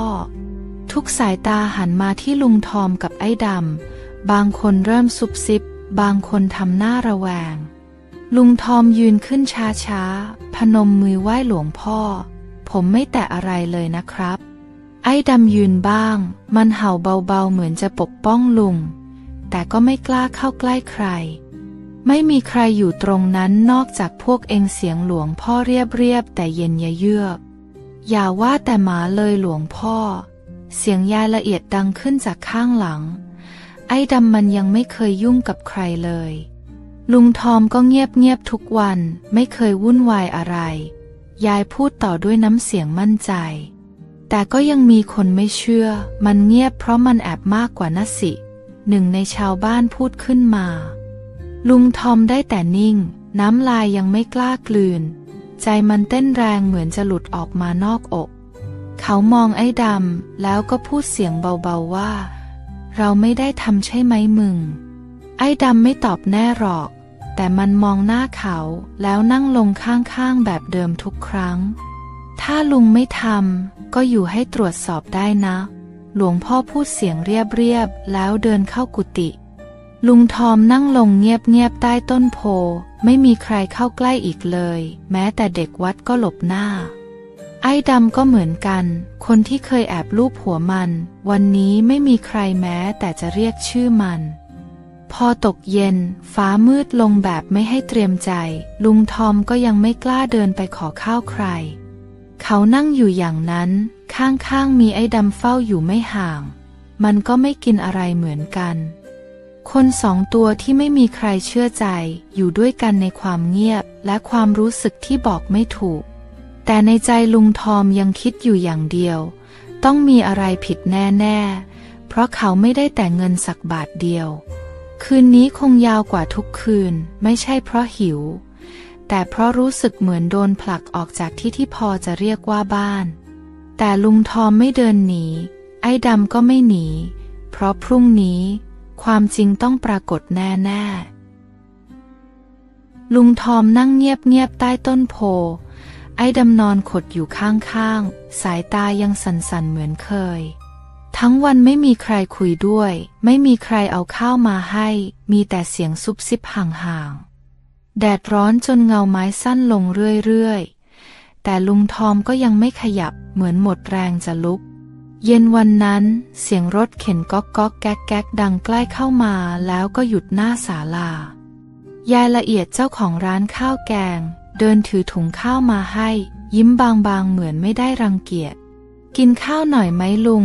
กับข้าวเหลือจากร้านเมื่อเช้ายังอุ่นอยู่ลุงทอมเงยหน้าช้าๆมือเขาสั่นนิดๆแต่ก็รับถุงข้าวมาด้วยความเกรงใจขอบคุณครับยายผมจะคืนบุญให้แน่นอนน้ำเสียงเขาเบาเหมือนกลัวหลุดฝันยายละเอียดไม่ตอบแค่มองไอ้ดำแล้วหัวเราะเบาๆหมานี่มันฉลาดดีนะไอ้ดำดมถุงข้าวกระดิกหางเร็วๆแบบดีใจสุดๆแต่มันก็ยังรอให้ลุงทอมแบ่งก่อนลุงทอมนั่งลงช้าๆฉีกถุงข้าวออกมากลิ่นหอมๆของผัดผักกับไข่เจียวลอยมาเขาแบ่งข้าวใส่ใบตองเก่าๆให้ไอ้ดำส่วนตัวเองก็กินเงียบๆน้ำตาคลอแบบไม่รู้ตัวข้าววันนี้ไม่เหมือนทุกวันไม่ใช่แค่ไม่บูดแต่มันเต็มไปด้วยอะไรบางอย่างเหมือนความหวังเหมือนความเชื่อใจที่ยังมีหลงเหลืออยู่แม้จะเล็กนิดเดียวยายละเอียดนั่งดูอยู่ใกล้ๆไม่พูดอะไรมากแค่นั่งลูบหัวไอ้ดำไปเรื่อยๆฉันไม่เชื่อหรอกว่าลุงจะขโมยเสียงยายเบาๆแต่แน่นแน่คนที่ไม่มีอะไรยังแบ่งหมากินได้ลุงทอมหยุดเคี้ยวทันทีใจเขารู้สึกแน่นๆเหมือนมีใครเข้าใจโดยไม่ต้องอธิบายแค่คำพูดไม่กี่คำก็เหมือนมีคนดึงเขาขึ้นจากรูมืดที่อยู่มานานวันนั้นทั้งวัดยังไม่รู้ว่าเงินหายไปไหนแต่ลุงทอมไม่โดดเดี่ยวอีกแล้วมีคนหนึ่งที่เชื่อใจมีหมาหนึ่งตัวที่ยังไม่ไปไหนแค่นี้ก็เหมือนมีโลกของตัวเองเล็กๆแล้วและลุงทอมก็เริ่มคิดในใจถ้าเขายังอยู่ต่อไปได้อีกสักหน่อยเขาอยากตอบแทนบ้างเหมือนกัน2-3 วันผ่านไปเงินตู้บริจาคก็ยังหาไม่เจอความสงสัยก็ยังวนอยู่ในวัดลุงทอมยังคงนั่งใต้ศาลาไอ้ดำยังนอนข้างๆคนก็ยังมองด้วยสายตาเดิมๆบางคนเริ่มเฉยๆแล้วแต่บางคนก็ยังไม่วางใจเหมือนรอให้ลุงสารภาพเองแต่มีเด็กวัดคนหนึ่งชื่อโต้งเริ่มทำตัวแปลกๆ เมื่อก่อนไวเหมือนลิงเดี๋ยวนี้เงียบผิดปกติไม่ค่อยพูดกับใครบางวันหายไปตอนเย็นกลับมาอีกทีดึกๆแถมยังถือถุงอะไรก็ไม่รู้ยายละเอียดสังเกตอยู่หลายวันจนวันหนึ่งเธอแอบเดินตามเด็กคนนั้นไปถึงหลังโรงเรียนร้างเธอเห็นโต้งยื่นถุงให้ผู้ชายแปลกหน้าแล้วรับเงินกลับมาใส่กระเป๋ายายไม่ได้ตะโกนไม่ได้ด่าแค่เดินกลับมานั่งคิดเงียบๆอยู่หน้าร้านเย็นวันนั้นเธอเอาข้าวมาให้ลุงทอมตามเดิมแต่คราวนี้มาพร้อมกับคำถามลุงทอมวันก่อนเงินหายลุงอยู่ไหนลุงทอมตอบทันทีผมนั่งอยู่นี่ทั้งวันครับแล้วโต้งล่ะลุงเห็นไหมลุงคิดอยู่พักหนึ่งก่อนพยักหน้าหายไปช่วงบ่ายครับยายพยักหน้าช้าๆไม่ได้พูดอะไรอีกแต่สายตาเริ่มจริงจังขึ้นเรื่อยๆวันรุ่งขึ้นเธอไปหาหลวงพ่อเล่าให้ฟังทุกอย่างที่เห็นพร้อมทั้งพาโต้งมาด้วยโต้งเงียบอยู่นานสุดท้ายก็ยอมพูดเสียงเบากว่าแมวหายใจผมขอโทษครับหลวงพ่อผมแค่เอาไปซื้อรองเท้ากับโทรศัพท์ทุกคนในวัดอึ้งไปหมดลุงทอมหันไปมองไอ้ดำแล้วก็หลับตาแน่นไม่ใช่เพราะโกรธแต่เพราะโล่งใจอย่างน้อยเขาก็ไม่ต้องแบกคำครหาต่อไปอีกแล้วทำไมไม่บอกแต่แรกหลวงพ่อถามเสียงเรียบโต้งน้ำตาคลอผมกลัวครับกลัวจะโดนไล่ออกผมไม่มีที่ไปยายละเอียดเดินเข้าไปลูบหัวโต้งเบาๆคนเราผิดได้ลูกแต่อย่าผิดซ้ำก็พอหลวงพ่อถอนหายใจยาวๆแล้วหันไปหาลุงทอมขอโทษด้วยนะโยมลุงทอมยกมือไหว้ช้าๆน้ำตาซึมไม่รู้ตัวไม่เป็นไรครับผมเข้าใจดีไอ้ดำเห่าเบาๆเหมือนรู้เรื่องแล้วก็มานั่งเฝ้าลุงเหมือนเดิมตาใสแจ๋วไม่เปลี่ยนคืนนั้นลุงทอมนอนหลับสนิทไม่ต้องกลัวใครมองแปลกๆอีกไม่ต้องคอยหลบสายตาความจริงบางทีมันไม่ใช่เรื่องใหญ่แต่มันคืออิสระทางใจที่ลุงตามหามานานและจากวันนี้ไปเขาจะไม่เป็นแค่เงาในวัดอีกแล้วแต่จะเริ่มหาที่ของตัวเองบ้าง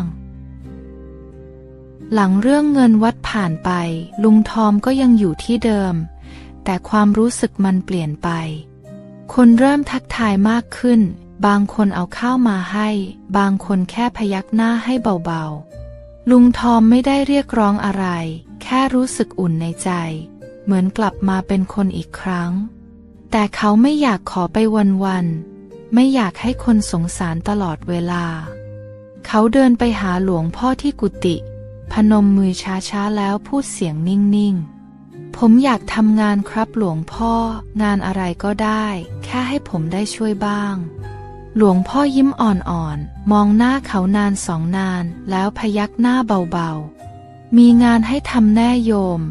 แต่ต้องขยันจริงๆนะได้ครับหลวงพ่อผมไม่เคยกลัวเหนื่อยผมกลัวแค่ไม่มีค่า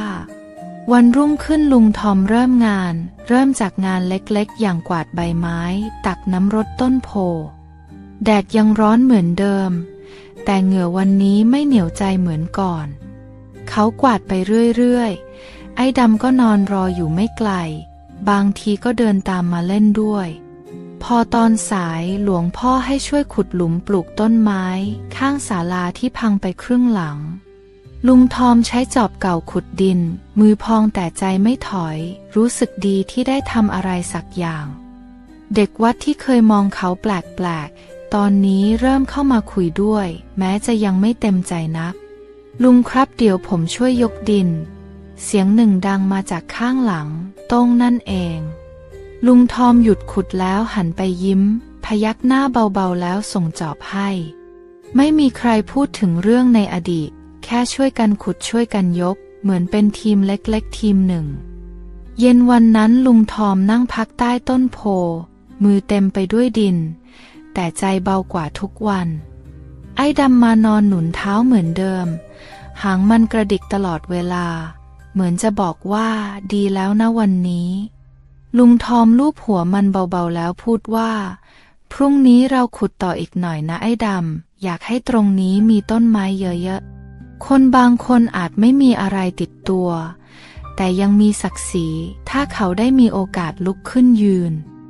ลุงทอมไม่ใช่ขอทานอีกต่อไปเขาคือคนดูแลวัดคนที่ทำให้มุมหนึ่งของวัดดูมีชีวิตขึ้นมาและนี่แค่จุดเริ่มต้นของคนที่เคยไม่มีอะไรนอกจากหมาหนึ่งตัวกับใจที่ยังสู้อยู่เช้านั้นเงียบแปลกๆลุงทอมเดินไปเรียกไอ้ดำแต่มันไม่ลุกตามเหมือนทุกวันมันนอนนิ่งอยู่ใต้ศาลาหายใจช้าๆเหมือนเหนื่อยมากตาก็ลืมไม่เต็มที่ลุงทอมนั่งลงข้างมันเอามือลูบหัวเบาๆเป็นอะไรไปวะไอ้ดำทั้งวันไอ้ดำไม่กินข้าวไม่เห่าไม่เดินแค่นอนซึมเหมือนหมดแรงจะขยับลุงทอมนั่งเฝ้าตลอดเวลาใจมันวิวๆแบบบอกไม่ถูกกลัวจับใจแต่ไม่กล้าพูด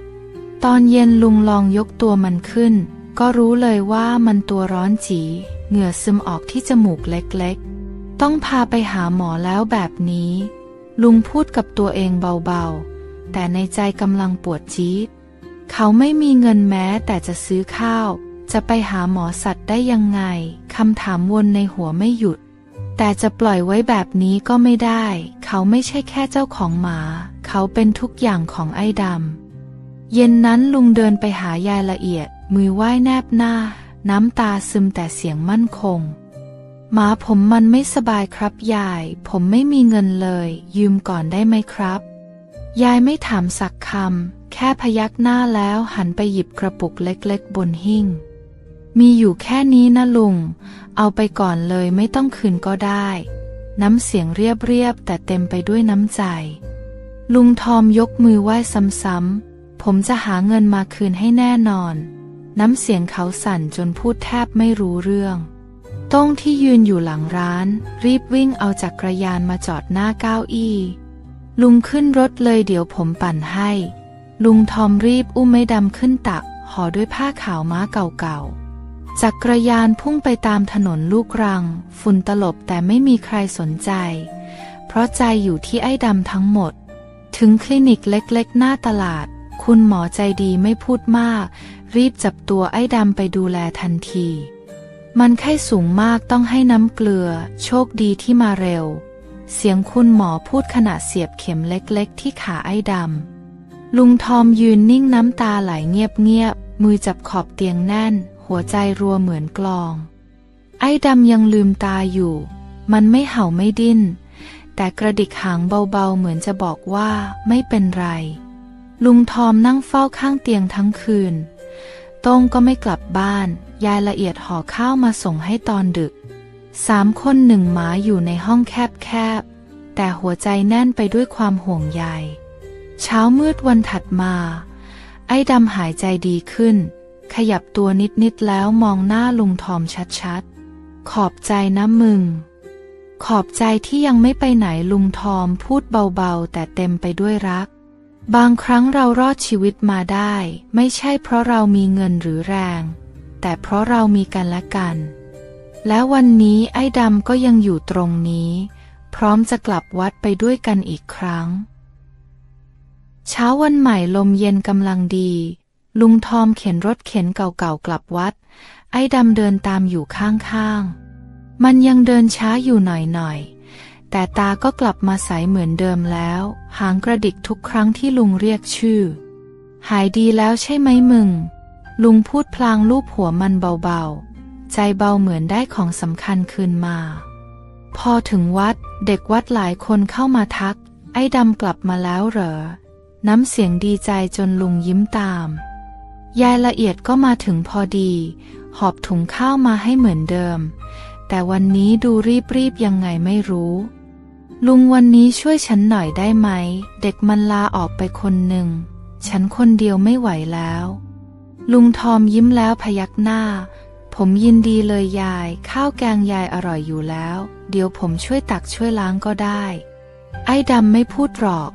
แต่นั่งเฝ้าหน้าร้านข้าวแบบนิ่งๆเหมือนรู้ว่าลุงกำลังเริ่มต้นอะไรใหม่ๆตั้งแต่สายจนบ่ายลุงช่วยเช็ดโต๊ะล้างถาดยกหม้อเหงื่อท่วมตัวแต่ใจมันอิ่มแปลกๆลูกค้ามาหนาแน่นหลายคนจำลุงได้ บางคนแอบคุยกันเสียงเบาๆแล้วก็ยิ้มให้ ลุงทำร้านดูคึกคักขึ้นนะ ข้าวแกงมีหมานั่งเฝ้าดูน่ารักดีคำชมง่ายๆพวกนี้ทำให้ลุงรู้สึกว่าเขาไม่ได้เป็นแค่คนผ่านทางอีกแล้วพอบ่ายคล้อยคนเริ่มซายายละเอียดยื่นจานข้าวมาให้มีแกงส้มร้อนๆกับไข่เจียวหอมๆลุงนั่งกินเลยนะวันนี้ทำดีมากน้ำเสียงจริงใจเหมือนแม่บ้านเอ็นดูคนขยันลุงทอมนั่งลงตรงม้าหินหน้าร้านไอ้ดำนั่งข้างๆตาจ้องจานข้าวแบบไม่กระพริบเขาตักข้าวแบ่งให้มันคำโตๆกินด้วยกันเหมือนเดิมนะมึงมื้อนี้ไม่มีบูดไม่มีเศษทั้งคนทั้งหมานั่งกินข้าวเงียบๆแต่ในใจเสียงดังไปหมดทั้งสุขทั้งอิ่มทั้งขอบคุณข้าวแกงจานนั้นอร่อยที่สุดในชีวิตเพราะมันเต็มไปด้วยน้ำใจของคนรอบข้างลุงทอมนั่งพิงกำแพงแดดอ่อนๆลูบหน้าเบาๆเหมือนให้รางวัลไอ้ดำก็เอนหัวลงบนตักเขาแบบสบายใจไม่มีใครคิดว่าแค่ข้าวจานเดียวจะเปลี่ยนความรู้สึกของคนได้ขนาดนี้แต่สำหรับลุงทอมวันนี้ข้าวจานนี้คือคำตอบว่าเขายังมีคุณค่าอยู่ในโลกใบนี้หลังช่วยร้านข้าวแกงได้หลายวันลุงทอมก็เริ่มคุ้นมือกับงานคนก็เริ่มคุ้นตากับรอยยิ้มของเขาไอ้ดำวิ่งเล่นได้เหมือนเดิมแล้วเด็กวัดเรียกชื่อมันเสียงดังทุกวันบางทีก็มีขนมแอบให้จากหมาวัดที่เคยไม่มีใครกล้าเข้าใกล้วันนี้กลายเป็นขวัญใจประจำวัดไปเรียบร้อยเย็นวันหนึ่งหลวงพ่อเรียกให้ลุงขึ้นไปที่กุฏิลุงใจเต้นแปลกๆกลัวจะมีอะไรผิดอีกพอเดินขึ้นไปถึงหลวงพ่อยิ้มให้แบบอ่อนโยนแล้วเชิญให้นั่งลงช้าๆโยมทอมอยู่ที่นี่มาสักพักแล้ววัดเราเริ่มดีขึ้นเพราะโยมด้วยซ้ำลุงทอมนั่งก้มหน้ามือจับชายเสื้อแน่นๆใจมันอุ่นแต่ยังไม่กล้ารับคำชมหลวงพ่อมีความคิดว่าอยากให้โยมอยู่ที่นี่แบบถาวรเป็นคนดูแลวัดลุงทอมเงยหน้าช้าๆตาเขาเริ่มสั่นไหวแต่ใบหน้ายิ้มแบบไม่รู้ตัวให้ผมอยู่จริงๆเหรอครับเสียงเขาเบากว่าลมแต่เต็มไปด้วยความหวังอยู่สิโยมที่นี่ไม่ใช่แค่ที่พักอีกแล้วมันคือบ้านของโยมได้เหมือนกันลุงทอมน้ำตาซึมทันทีไม่ได้สะอื้นไม่ได้พูดอะไรแค่พนมมือแน่นๆตรงอกไอ้ดำเหมือนรู้เรื่องมันกระดิกหางเร็วๆแล้วเห่าหนึ่งทีวิ่งวนอยู่รอบๆศาลาเสียงพระสวดเย็นๆลอยมาอีกครั้งคราวนี้มันไม่ได้รู้สึกเหงาเลยกลับฟังแล้วอุ่นใจลุงทอมเดินลงจากกุฏิแล้วไปนั่งที่ม้าหินหน้าวัดไอ้ดำนั่งพิงขาเหมือนทุกวันเรามีบ้านแล้วนะมึงลุงพูดพลางลูบหัวมันเสียงเบาแต่หนักแน่นไม่ต้องเร่ร่อนไม่ต้องโดนไล่ไม่ต้องหนีสายตาใครอีกแล้วไอ้ดำเงยหน้าขึ้นมาตาใสแจ๋วอย่างเดียวกับวันแรกที่เจอกันแล้วหาวยาวๆหนึ่งทีฟ้าเย็นกำลังดีลมพัดผ่านต้นโพอย่างแผ่วเบากลิ่นหอมของดินลอยเข้าจมูกในวัดเงียบสงบแต่หัวใจลุงทอมกับไอ้ดำไม่เงียบอีกต่อไปแล้วพรุ่งนี้จะเป็นยังไงก็ช่างแต่วันนี้พวกเขาไม่ต้องไปไหนอีกแล้ว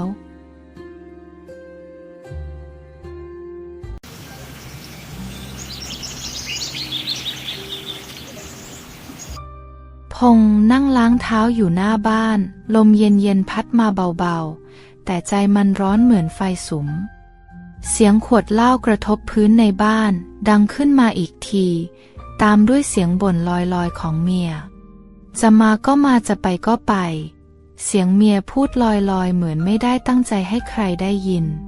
พงษ์เงยหน้ามองเข้าไปในบ้านแสงไฟสลัวๆส่องให้เห็นเงาผู้หญิงนั่งอยู่กับพื้นผู้หญิงคนนั้นคือเมียเขาเมียที่เขาเคยฝันว่าจะอยู่ด้วยกันไปจนแก่แต่ตอนนี้เธอกลายเป็นคนละคนกับเมื่อก่อน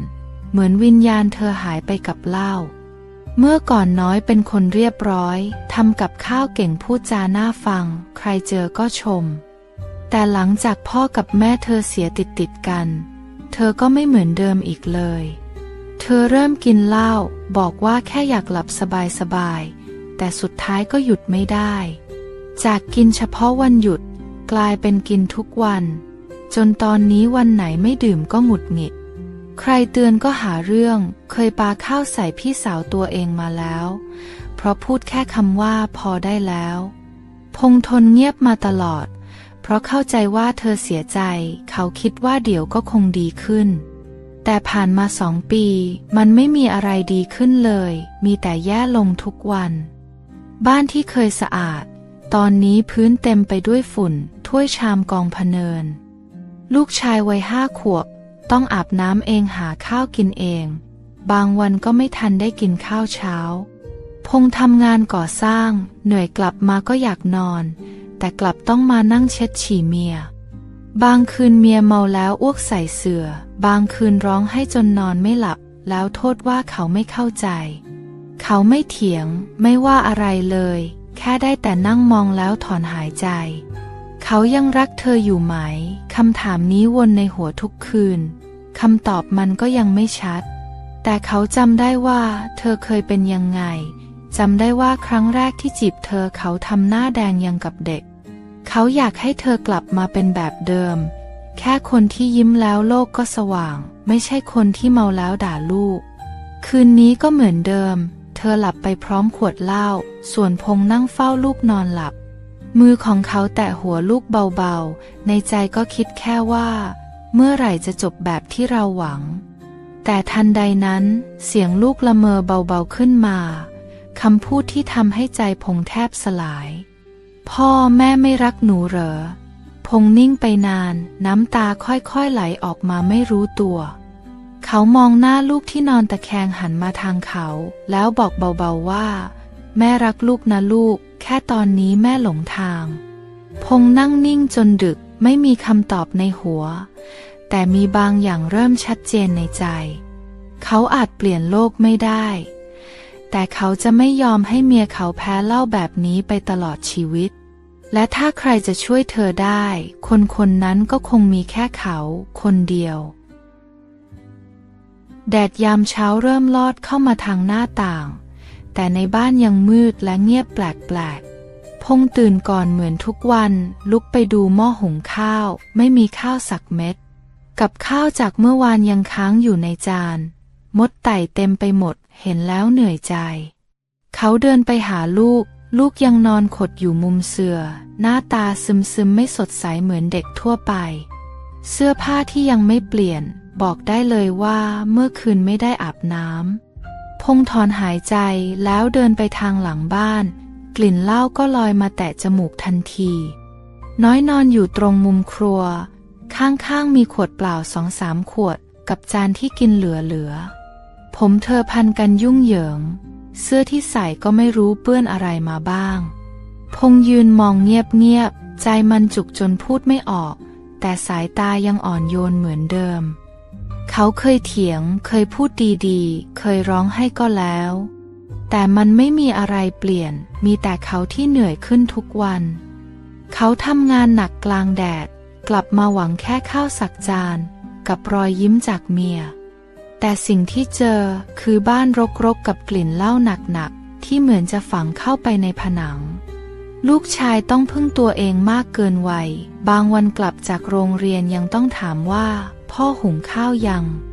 เด็ก5 ขวบไม่ควรถามคำแบบนี้ไม่ควรต้องคอยคนเป็นแม่แบบนี้บางวันน้อยเมาแล้วหลับยาวพอตื่นมาก็หงุดหงิดใส่ลูกไล่ให้ไปไกลๆพงษ์เคยเห็นลูกนั่งร้องให้คนเดียว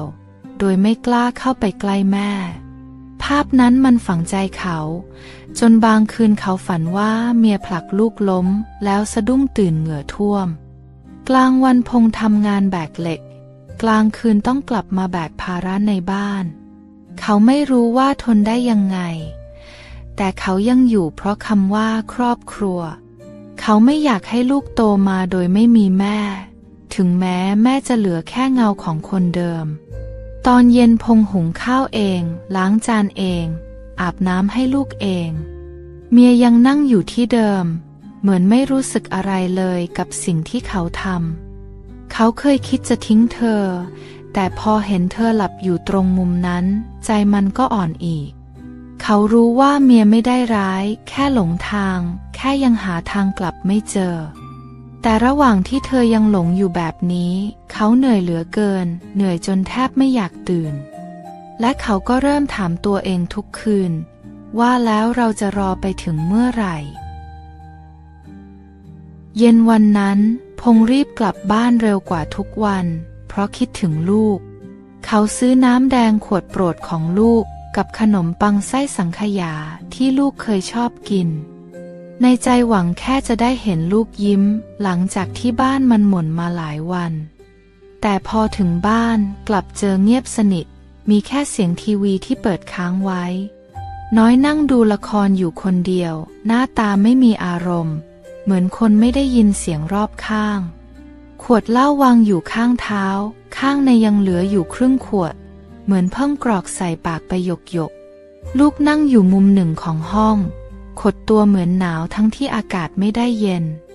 พงษ์เดินเข้าไปยิ้มให้แล้วยื่นขนมกับน้ำแดงให้ลูกชายเด็กชายเงยหน้ามาช้าๆตากลมตมแดงนิดๆเหมือนเพิ่งร้องไห้ขอบคุณครับพ่อเสียงเบาๆเหมือนกลัวใครได้ยินก่อนจะค่อยๆหยิบของไปกอดไว้พงษ์นั่งลงข้างๆลูบหัวลูกเบาๆแล้วถามว่าวันนี้สนุกไหมลูกไม่ตอบทันทีนั่งเงียบอยู่พักหนึ่งก่อนจะถามกลับมาเสียงสั่นๆพ่อแม่ไม่รักหนูแล้วใช่ไหมพงษ์อึ้งไปทันทีใจเหมือนถูกทุบด้วยค้อนใหญ่หัวโล่งจนพูดไม่ออกเขาพยายามกลั้นน้ำตาแต่มันก็ไหลออกมาเองแบบที่ห้ามยังไงก็ห้ามไม่ได้เขากอดลูกไว้แน่นๆแล้วพูดเบาๆว่าไม่ใช่นะลูกแม่รักหนูแค่แม่ลืมวิธีแสดงออกเด็กชายไม่พูดอะไรอีกแค่นั่งเงียบแล้วเอาหัวพิงอกพ่อไว้พงษ์ได้ยินเสียงลมหายใจของลูกเบาๆช้าๆเหมือนจะหลับในอ้อมแขนเขาเหลือบมองไปทางเมียที่ยังนั่งจ้องจอทีวีไม่ได้หันมามองลูกแม้แต่นิดเดียวพงษ์อยากตะโกนถามเธอว่าไม่เห็นเหรอว่าลูกเจ็บแค่ไหนแต่เขาเลือกจะเงียบเพราะรู้ว่าเสียงของเขาไม่ดังพอจะสู้เสียงเล่าในหัวเธอได้คืนนั้นหลังจากกล่อมลูกนอนพงษ์นั่งอยู่ตรงปลายเสื่อมองหน้าภรรยาที่หลับคาโซฟาน้ำตาเขาไหลอีกครั้งโดยไม่มีเสียงสะอื้นมันคือความเสียใจแบบนิ่งๆที่กินลึกข้างในเขาไม่ได้ร้องเพราะเหนื่อยแต่ร้องเพราะกลัวว่าจะเปลี่ยนเธอไม่ทันก่อนที่ลูกจะเสียใจไปมากกว่านี้เขานั่งจนถึงดึกใจไม่ยอมหลับคำถามของลูกยังดังวนไปในหัวเขารู้แล้วว่ามันไม่ใช่แค่เรื่องของเขากับเมียอีกต่อไปแต่มันคืออนาคตของลูกที่กำลังพังและถ้าใครจะหยุดเรื่องนี้ได้คนนั้นก็ต้องเป็นเขาพ่อที่ลูกยังศรัทธาอยู่ในวันนี้วันนั้นแดดแรงมากพงษ์เลิกงานเร็วหน่อยเลยแวะกินข้าวแกงหน้าตลาดก่อนกลับร้านเก่าๆข้างถนนมีเก้าอี้ไม้ยาวๆกับโต๊ะเหล็กสีลอกๆแต่กับข้าวอร่อยทุกอย่างเขาสั่งข้าวราด2 อย่างแกงเขียวหวานกับหมูผัดพริกแล้วนั่งกินเงียบๆที่มุมโต๊ะคนในร้านไม่ค่อยมีใครมีแค่ป้าคนขายกับเด็กสาวอีกคนที่ดูเหมือนจะเป็นหลานเธอขณะที่พงษ์กำลังกินเสียงของป้าคนขายก็ดังขึ้นเบาๆเหมือนคุยแต่ก็เหมือนเตือนหน้าเองดูเหนื่อยนะบ้านมีเรื่องอะไรหรือเปล่าพงษ์เงยหน้าขึ้นนิดหน่อยแล้วยิ้มเจือนๆไม่มีอะไรหรอกครับแค่ทำงานเหนื่อยแต่ป้าแกมองตาเขานิ่งๆแล้วพูดต่อเหมือนไม่เชื่อเหนื่อยงานมันคนละแบบกับเหนื่อยใจนะไอ้หนุ่มคำพูดนั้นมันสะกิดใจพงษ์เหมือนโดนจี้ตรงจุดเขาเงียบไปไม่รู้จะตอบยังไงป้าคนขายยกน้ำมาให้แก้วหนึ่งแล้วนั่งลงฝั่งตรงข้ามแบบไม่ถามฉันไม่อยากเสือกนะแต่ถ้าเมียเองกินเหล้าอยู่ทุกวันเองต้องรีบพาไปรักษาพงษ์ตกใจเล็กๆเพราะไม่ได้เล่าอะไรให้ใครฟังแล้วป้ารู้ได้ยังไง ป้าแกหัวเราะเบาๆแล้วชี้ไปที่เสื้อตัวเขาที่มีกลิ่นเหล้าจางๆติดอยู่เอ็งอาจไม่รู้แต่กลิ่นเหล้าผู้หญิงมันไม่เหมือนกลิ่นผู้ชายดื่มพงก้มหน้าลงมือกำช้อนแน่นขึ้นนิดๆเหมือนจะกลั้นอะไรบางอย่างไว้ป้าคนขายมองเขานิ่งๆแล้วพูดต่อด้วยเสียงจริงจังขึ้นฉันเคยเป็นแบบเมียเองมาก่อนดื่มเพราะเสียใจแต่เกือบเสียลูกเพราะเหล้าประโยคนี้ทำให้พงเงยหน้าขึ้นทันทีสายตาเริ่มเปลี่ยนจากเหนื่อยเป็นสนใจมันไม่ง่ายนะการจะหยุดเหล้าแต่ถ้ามีคนที่ยังอยู่ข้างๆมันก็พอมีหวังป้าคนขายลุกขึ้นช้าๆก่อนจะพูดทิ้งท้ายไว้ว่าเอ็งอาจจะเหนื่อยตอนนี้แต่ถ้าเอ็งถอยตอนนี้อีกหน่อยจะเสียใจไม่ทันได้แก้พงนั่งนิ่งไปนานข้าวในจานยังเหลือเกือบครึ่งแต่เขากินไม่ลงแล้วเขาคิดถึงคำพูดป้าคนนั้นกับหน้าลูกตอนถามว่าแม่ไม่รักหนูเหรอคำสองคำจากคนแปลกหน้าบางทีมันก็แรงพอจะเขย่าหัวใจคนให้ตื่นขึ้นมาได้ระหว่างขี่มอเตอร์ไซค์กลับบ้านพงนึกถึงคำว่ารักษาที่ป้าพูดมันวนอยู่ในหัวตลอดทางเขาไม่รู้ต้องเริ่มยังไงแต่เขารู้ว่าเขาต้องเริ่มก่อนที่คำว่าครอบครัวจะหายไปจากบ้านหลังนี้เช้าวันเสาร์พงลางาน1 วันตั้งใจจะใช้เวลากับลูกเต็มๆเขาอุ่นข้าวให้ลูกจัดเสื้อผ้าให้เมียแล้วแอบหยิบขวดเหล้าไปซ่อนลูกชายตื่นมาก็ยิ้มกว้างพ่ออยู่บ้านวันนี้เหมือนได้ของขวัญแต่สิ่งที่พงคิดไว้ไม่ง่ายเหมือนที่ใจหวังเพราะน้อยเริ่มหงุดหงิดตั้งแต่สายเธอลุกมาหาเหล้าแล้วถามเสียงแข็งว่าใครเอาของฉันไปพงตอบเบาๆว่าพี่ซ่อนไว้เองอยากให้ลองหยุดดูสักวันน้อยหัวเราะในลำคอแล้วมองเขาด้วยสายตาแข็งๆอย่ายุ่งเรื่องของฉันเขาเดินเข้าไปใกล้ๆพูดเสียงเรียบๆว่าไม่ใช่เรื่องของเธอแล้วมันกระทบลูกด้วยคำว่าลูกทำให้น้อยชะงักแต่แค่แป๊บเดียวแล้วเธอก็ระเบิดขึ้นมาฉันเหนื่อยฉันเจ็บฉันไม่มีใครเข้าใจเธอตะโกนแล้วปาขวดน้ำใส่ผนังพงยืนนิ่งไม่หลบเศษพลาสติกกระเด็นโดนหน้ามีเลือดซึมตรงขมับลูกชายร้องให้เสียงดังวิ่งไปกอดพ่อไว้แล้วพูดเสียงสั่นว่าพ่ออย่าเป็นอะไรนะน้อยยืนนิ่งเหมือนคนหมดแรงน้ำตาเริ่มไหลออกมาโดยไม่รู้ตัวพงย่อตัวลงกอดลูกแล้วพูดเสียงเบาๆว่าพ่อไม่เป็นไรแค่เจ็บใจน้อยเดินช้าๆมานั่งที่พื้นไม่พูดไม่สบตามีแต่น้ำตาไหลเงียบๆบรรยากาศในบ้านเงียบลงเหลือแต่เสียงลมหายใจของ3 คนที่ปะปนกันไปหมดพงลุกขึ้นช้าๆเดินไปหาน้อยแล้ววางผ้าชุบน้ำไว้ข้างๆเธอล้างหน้าหน่อยนะจะได้หายเหนื่อยเขาพูดด้วยเสียงเรียบๆเหมือนไม่ได้โกรธน้อยไม่พูดอะไรแค่หยิบผ้าไปเช็ดหน้ามือเธอสั่นเบาๆแบบที่ไม่เคยยอมให้ใครเห็นหลังจากเงียบกันอยู่นานพงก็เปิดปากอีกครั้งคำพูดที่เขาคิดมาหลายวันพี่เจอที่กลุ่มบำบัดในวัดข้างอำเภอเขาหยิบใบปลิวขึ้นจากกระเป๋าแล้วยื่นให้เธอไปด้วยกันไหมแค่ลองดูน้ำเสียงเขาเบามากเหมือนกลัวคำปฏิเสธจะทำเขาพังน้อยมองใบปลิวในมือสายตานิ่งๆเหมือนยังไม่แน่ใจแต่เธอไม่ปฏิเสธทันทีขอคิดดูก่อนเธอพูดเสียงแผ่วๆก่อนจะนั่งนิ่งอยู่อย่างนั้นอีกนานคืนนั้นไม่มีเหล้าในบ้านไม่มีเสียงด่าทอไม่มีใครร้องให้เสียงดังมีแค่ความเงียบกับรอยเลือดที่แห้งบนหน้าผากพงกับแววตาเมียที่เริ่มสั่นเล็กๆเขาไม่รู้ว่าเธอจะตัดสินใจยังไงแต่เขารู้ว่าวันนี้มันไม่เหมือนเมื่อวานอีกต่อไปแล้ววันอาทิตย์เช้าท้องฟ้าโปร่งลมเบาๆพงขี่มอเตอร์ไซค์พาลูกออกจากบ้าน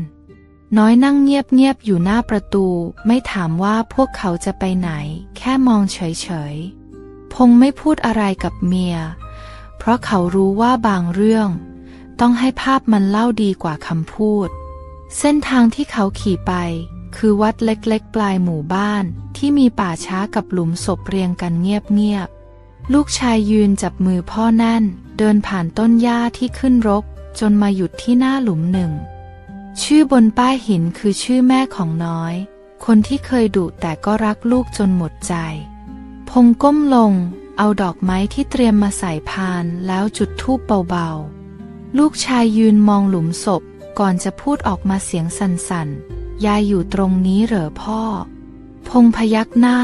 แล้วพูดแผ่วๆว่ายายคงอยากให้แม่หนูกลับมาเป็นเหมือนเดิมเงียบไปพักหนึ่งเด็กชายก็มองหลุมศพแล้วถามต่อด้วยน้ำเสียงที่ไม่ค่อยมั่นใจยายตายเพราะกินเหล้าหรือเปล่าพงษ์อึ้งไปใจมันแน่นขึ้นทันที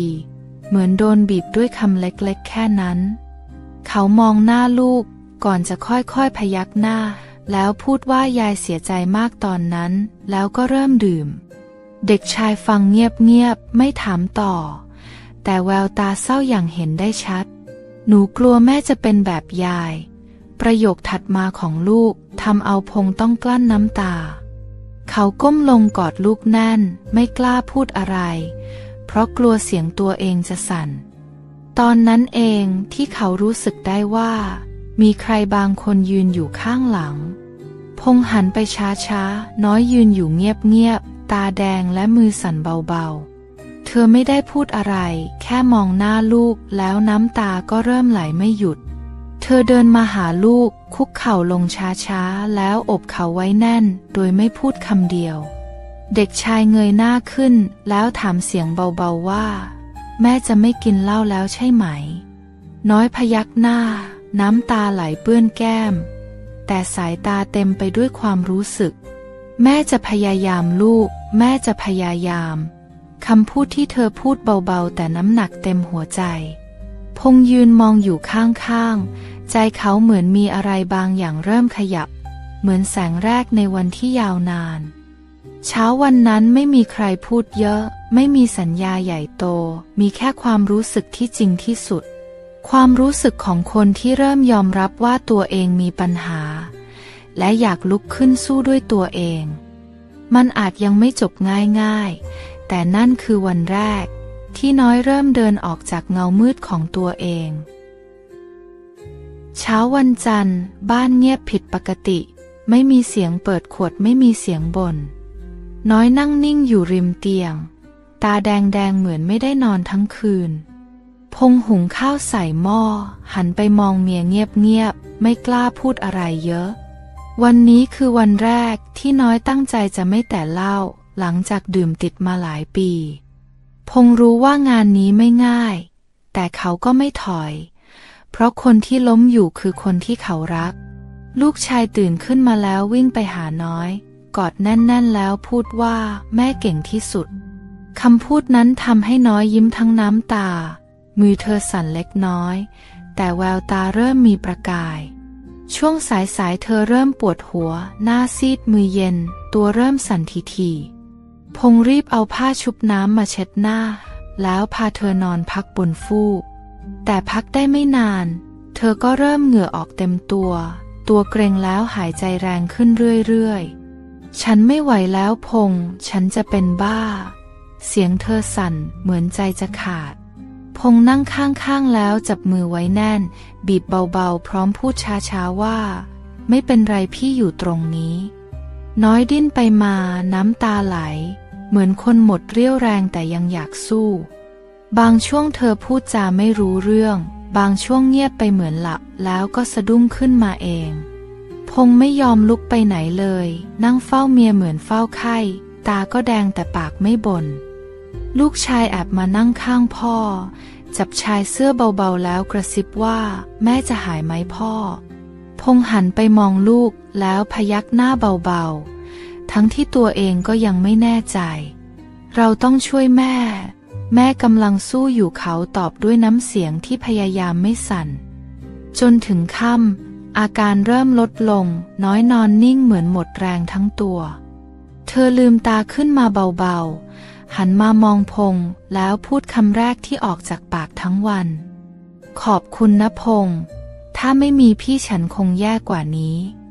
พงษ์ไม่ได้ตอบเขาแค่ยิ้มจางๆแล้วลูบผมเธอเบาๆเหมือนเมื่อก่อนเขารู้ว่านี่แค่วันแรกพรุ่งนี้อาจยิ่งกว่านี้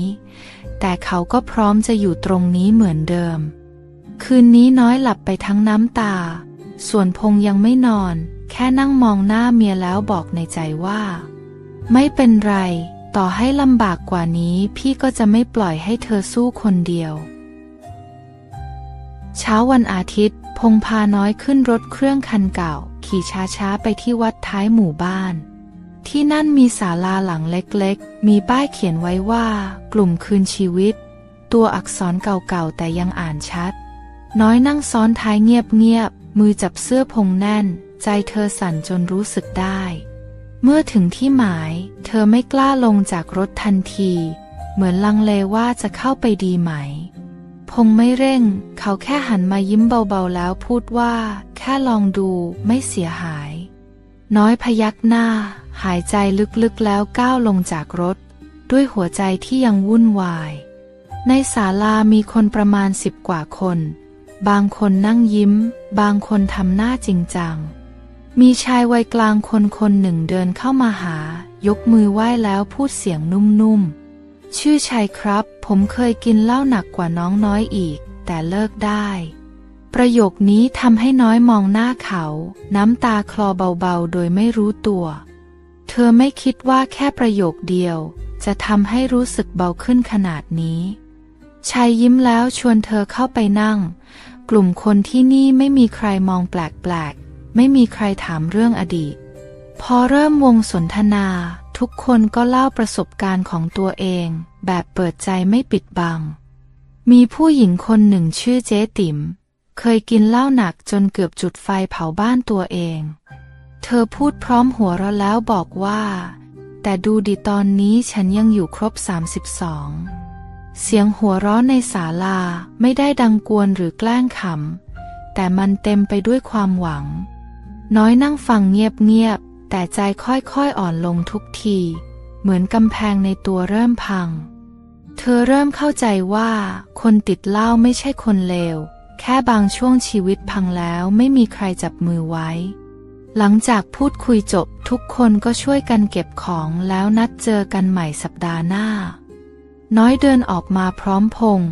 เธอไม่พูดอะไรมากแต่สีหน้าไม่เหมือนเดิมวันนี้รู้สึกยังไงบ้างพงษ์ถามเบาๆขณะสตาร์ทรถน้อยตอบช้าๆแล้วมองไปที่ต้นไม้ข้างทางเหมือนเจอคนที่พูดภาษาของฉันออกมาได้แค่ประโยคนั้นพงษ์ก็ยิ้มกว้างออกมาเหมือนได้เติมพลังเต็มถังเขาไม่ได้หวังว่าเมียจะหายเร็วๆเขาแค่ดีใจที่เธอยอมเริ่มเดินไปข้างหน้าและถ้าเธอยังเดินเขาก็จะเดินข้างๆแบบนี้ไม่ว่าวันข้างหน้าจะเหนื่อยแค่ไหนเช้าวันธรรมดาพระอาทิตย์ยังไม่ขึ้นดีกลิ่นข้าวสวยร้อนๆก็ลอยออกมาจากครัวพงษ์ลุกขึ้นมานั่งงงๆเห็นแสงไฟจากครัวสว่างกับเสียงตะหลิวกระทบกระทะเบาๆเขาลุกไปช้าๆไม่อยากเชื่อสายตาน้อยยืนอยู่หน้ากระทะใส่ผ้ากันเปื้อนของเก่าเธอหั่นผักช้าๆข้าวต้มเดือดปุดๆบนเตากลิ่นหมูสับหอมจนพงษ์กลืนน้ำลายตื่นแล้วเหรอน้อยหันมายิ้มจางๆน้ำเสียงเบาแต่มั่นใจพงษ์พยักหน้าแล้วถามกลับเบาๆฝันไปหรือเปล่าเนี่ยเมื่อคืนฝันว่าได้ทำกับข้าวให้ลูกอีกครั้งเธอพูดพลางคนหม้อข้าวต้มก็เลยลุกมาทำจริงๆเลยพงษ์ไม่พูดอะไรแค่ยิ้มแล้วเดินเข้าไปช่วยหยิบชามหยิบช้อนแค่นั้นก็รู้แล้วว่าวันที่เขารอคอยมานานมันเริ่มต้นแล้วจริงๆลูกชายเดินสลึมสลือออกมาจากห้องขยี้ตาแล้วดมกลิ่นในอากาศหอมจังใครทำข้าวต้มอะเสียงเขาดังขึ้นมาพร้อมรอยยิ้มพอเห็นว่าเป็นแม่นั่งอยู่หน้าหม้อเด็กชายก็วิ่งเข้าไปกอดแน่นๆแม่หายแล้วเหรอเขาถามเสียงดังน้อยไม่ตอบแต่ยิ้มทั้งน้ำตา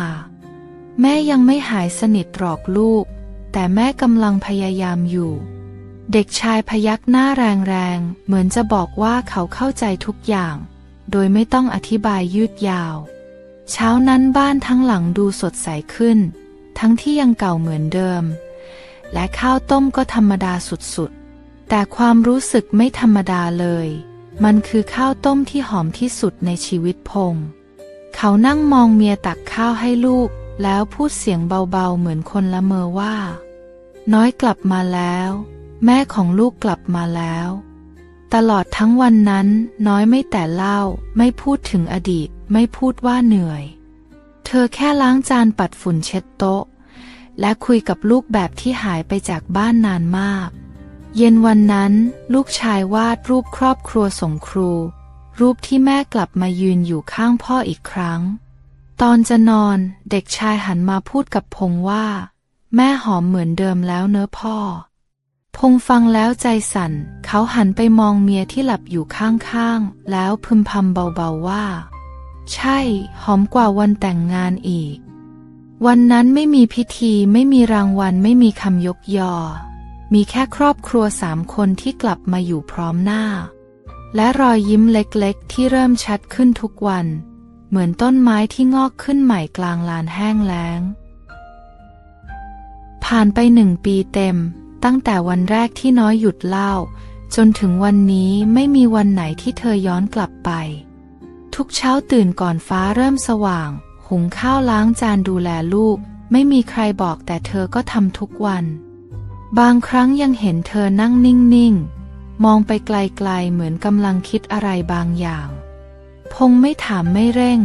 เขารู้ว่าเมียเขากำลังจัดการใจกับอดีตที่เคยเจ็บน้อยเริ่มไปกลุ่มคืนชีวิตทุกสัปดาห์จากคนที่นั่งเงียบๆตอนแรกตอนนี้กลายเป็นคนพูดเยอะสุดในวงเธอไม่เล่าแบบโชว์เก่งแต่เล่าแบบคนเคยล้มจริงแล้วลุกขึ้นมาด้วยมือของตัวเองบางคนที่เพิ่งเข้ากลุ่มน้ำตาคลอแค่ฟังเธอพูดเพราะเหมือนได้ฟังใจตัวเองผ่านปากคนอื่นน้อยไม่ได้เปลี่ยนแค่ตัวเองแต่กำลังเปลี่ยนคนรอบตัวด้วยโดยไม่รู้ตัว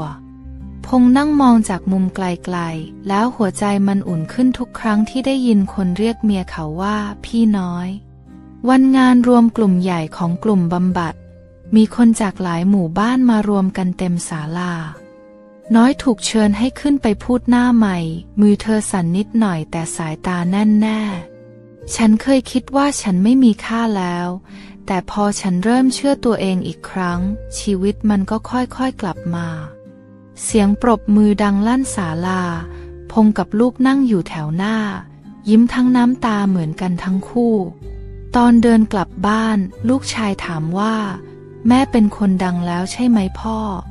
พงษ์หัวเราะเบาๆแล้วตอบว่าใช่ดังในใจพ่อกับหนูไงคืนนั้นน้อยวางถ้วยข้าวลงตรงหน้าพงษ์ก่อนจะพูดว่าขอบคุณนะที่ไม่ทิ้งกันไปพงษ์เงยหน้าขึ้นมองเธอแล้วพูดเสียงแน่นๆแบบที่เขาไม่เคยพูดมาก่อนเมียกูคนนี้กูภูมิใจจะพูดแบบนี้ทุกวันเขาไม่ได้พูดเพื่อให้ใครซึ้งแค่พูดในวันที่เมียเขาไม่ต้องพิสูจน์อะไรกับใครอีกแล้วจากผู้หญิงที่เคยนอนกับขวดเหล้าวันนี้กลายเป็นแม่ที่ลูกวิ่งเข้ากอดทุกเช้าจากคนที่เคยหลงทางวันนี้กลายเป็นแสงไฟให้คนอื่นที่กำลังหลงอยู่ชีวิตมันไม่ได้สวยทันทีแต่ถ้าไม่ยอมแพ้มันจะสวยขึ้นทีละนิดและพงษ์ก็รู้ว่าไม่ใช่ทุกคนที่เปลี่ยนได้แต่คนที่อยากเปลี่ยนได้จริง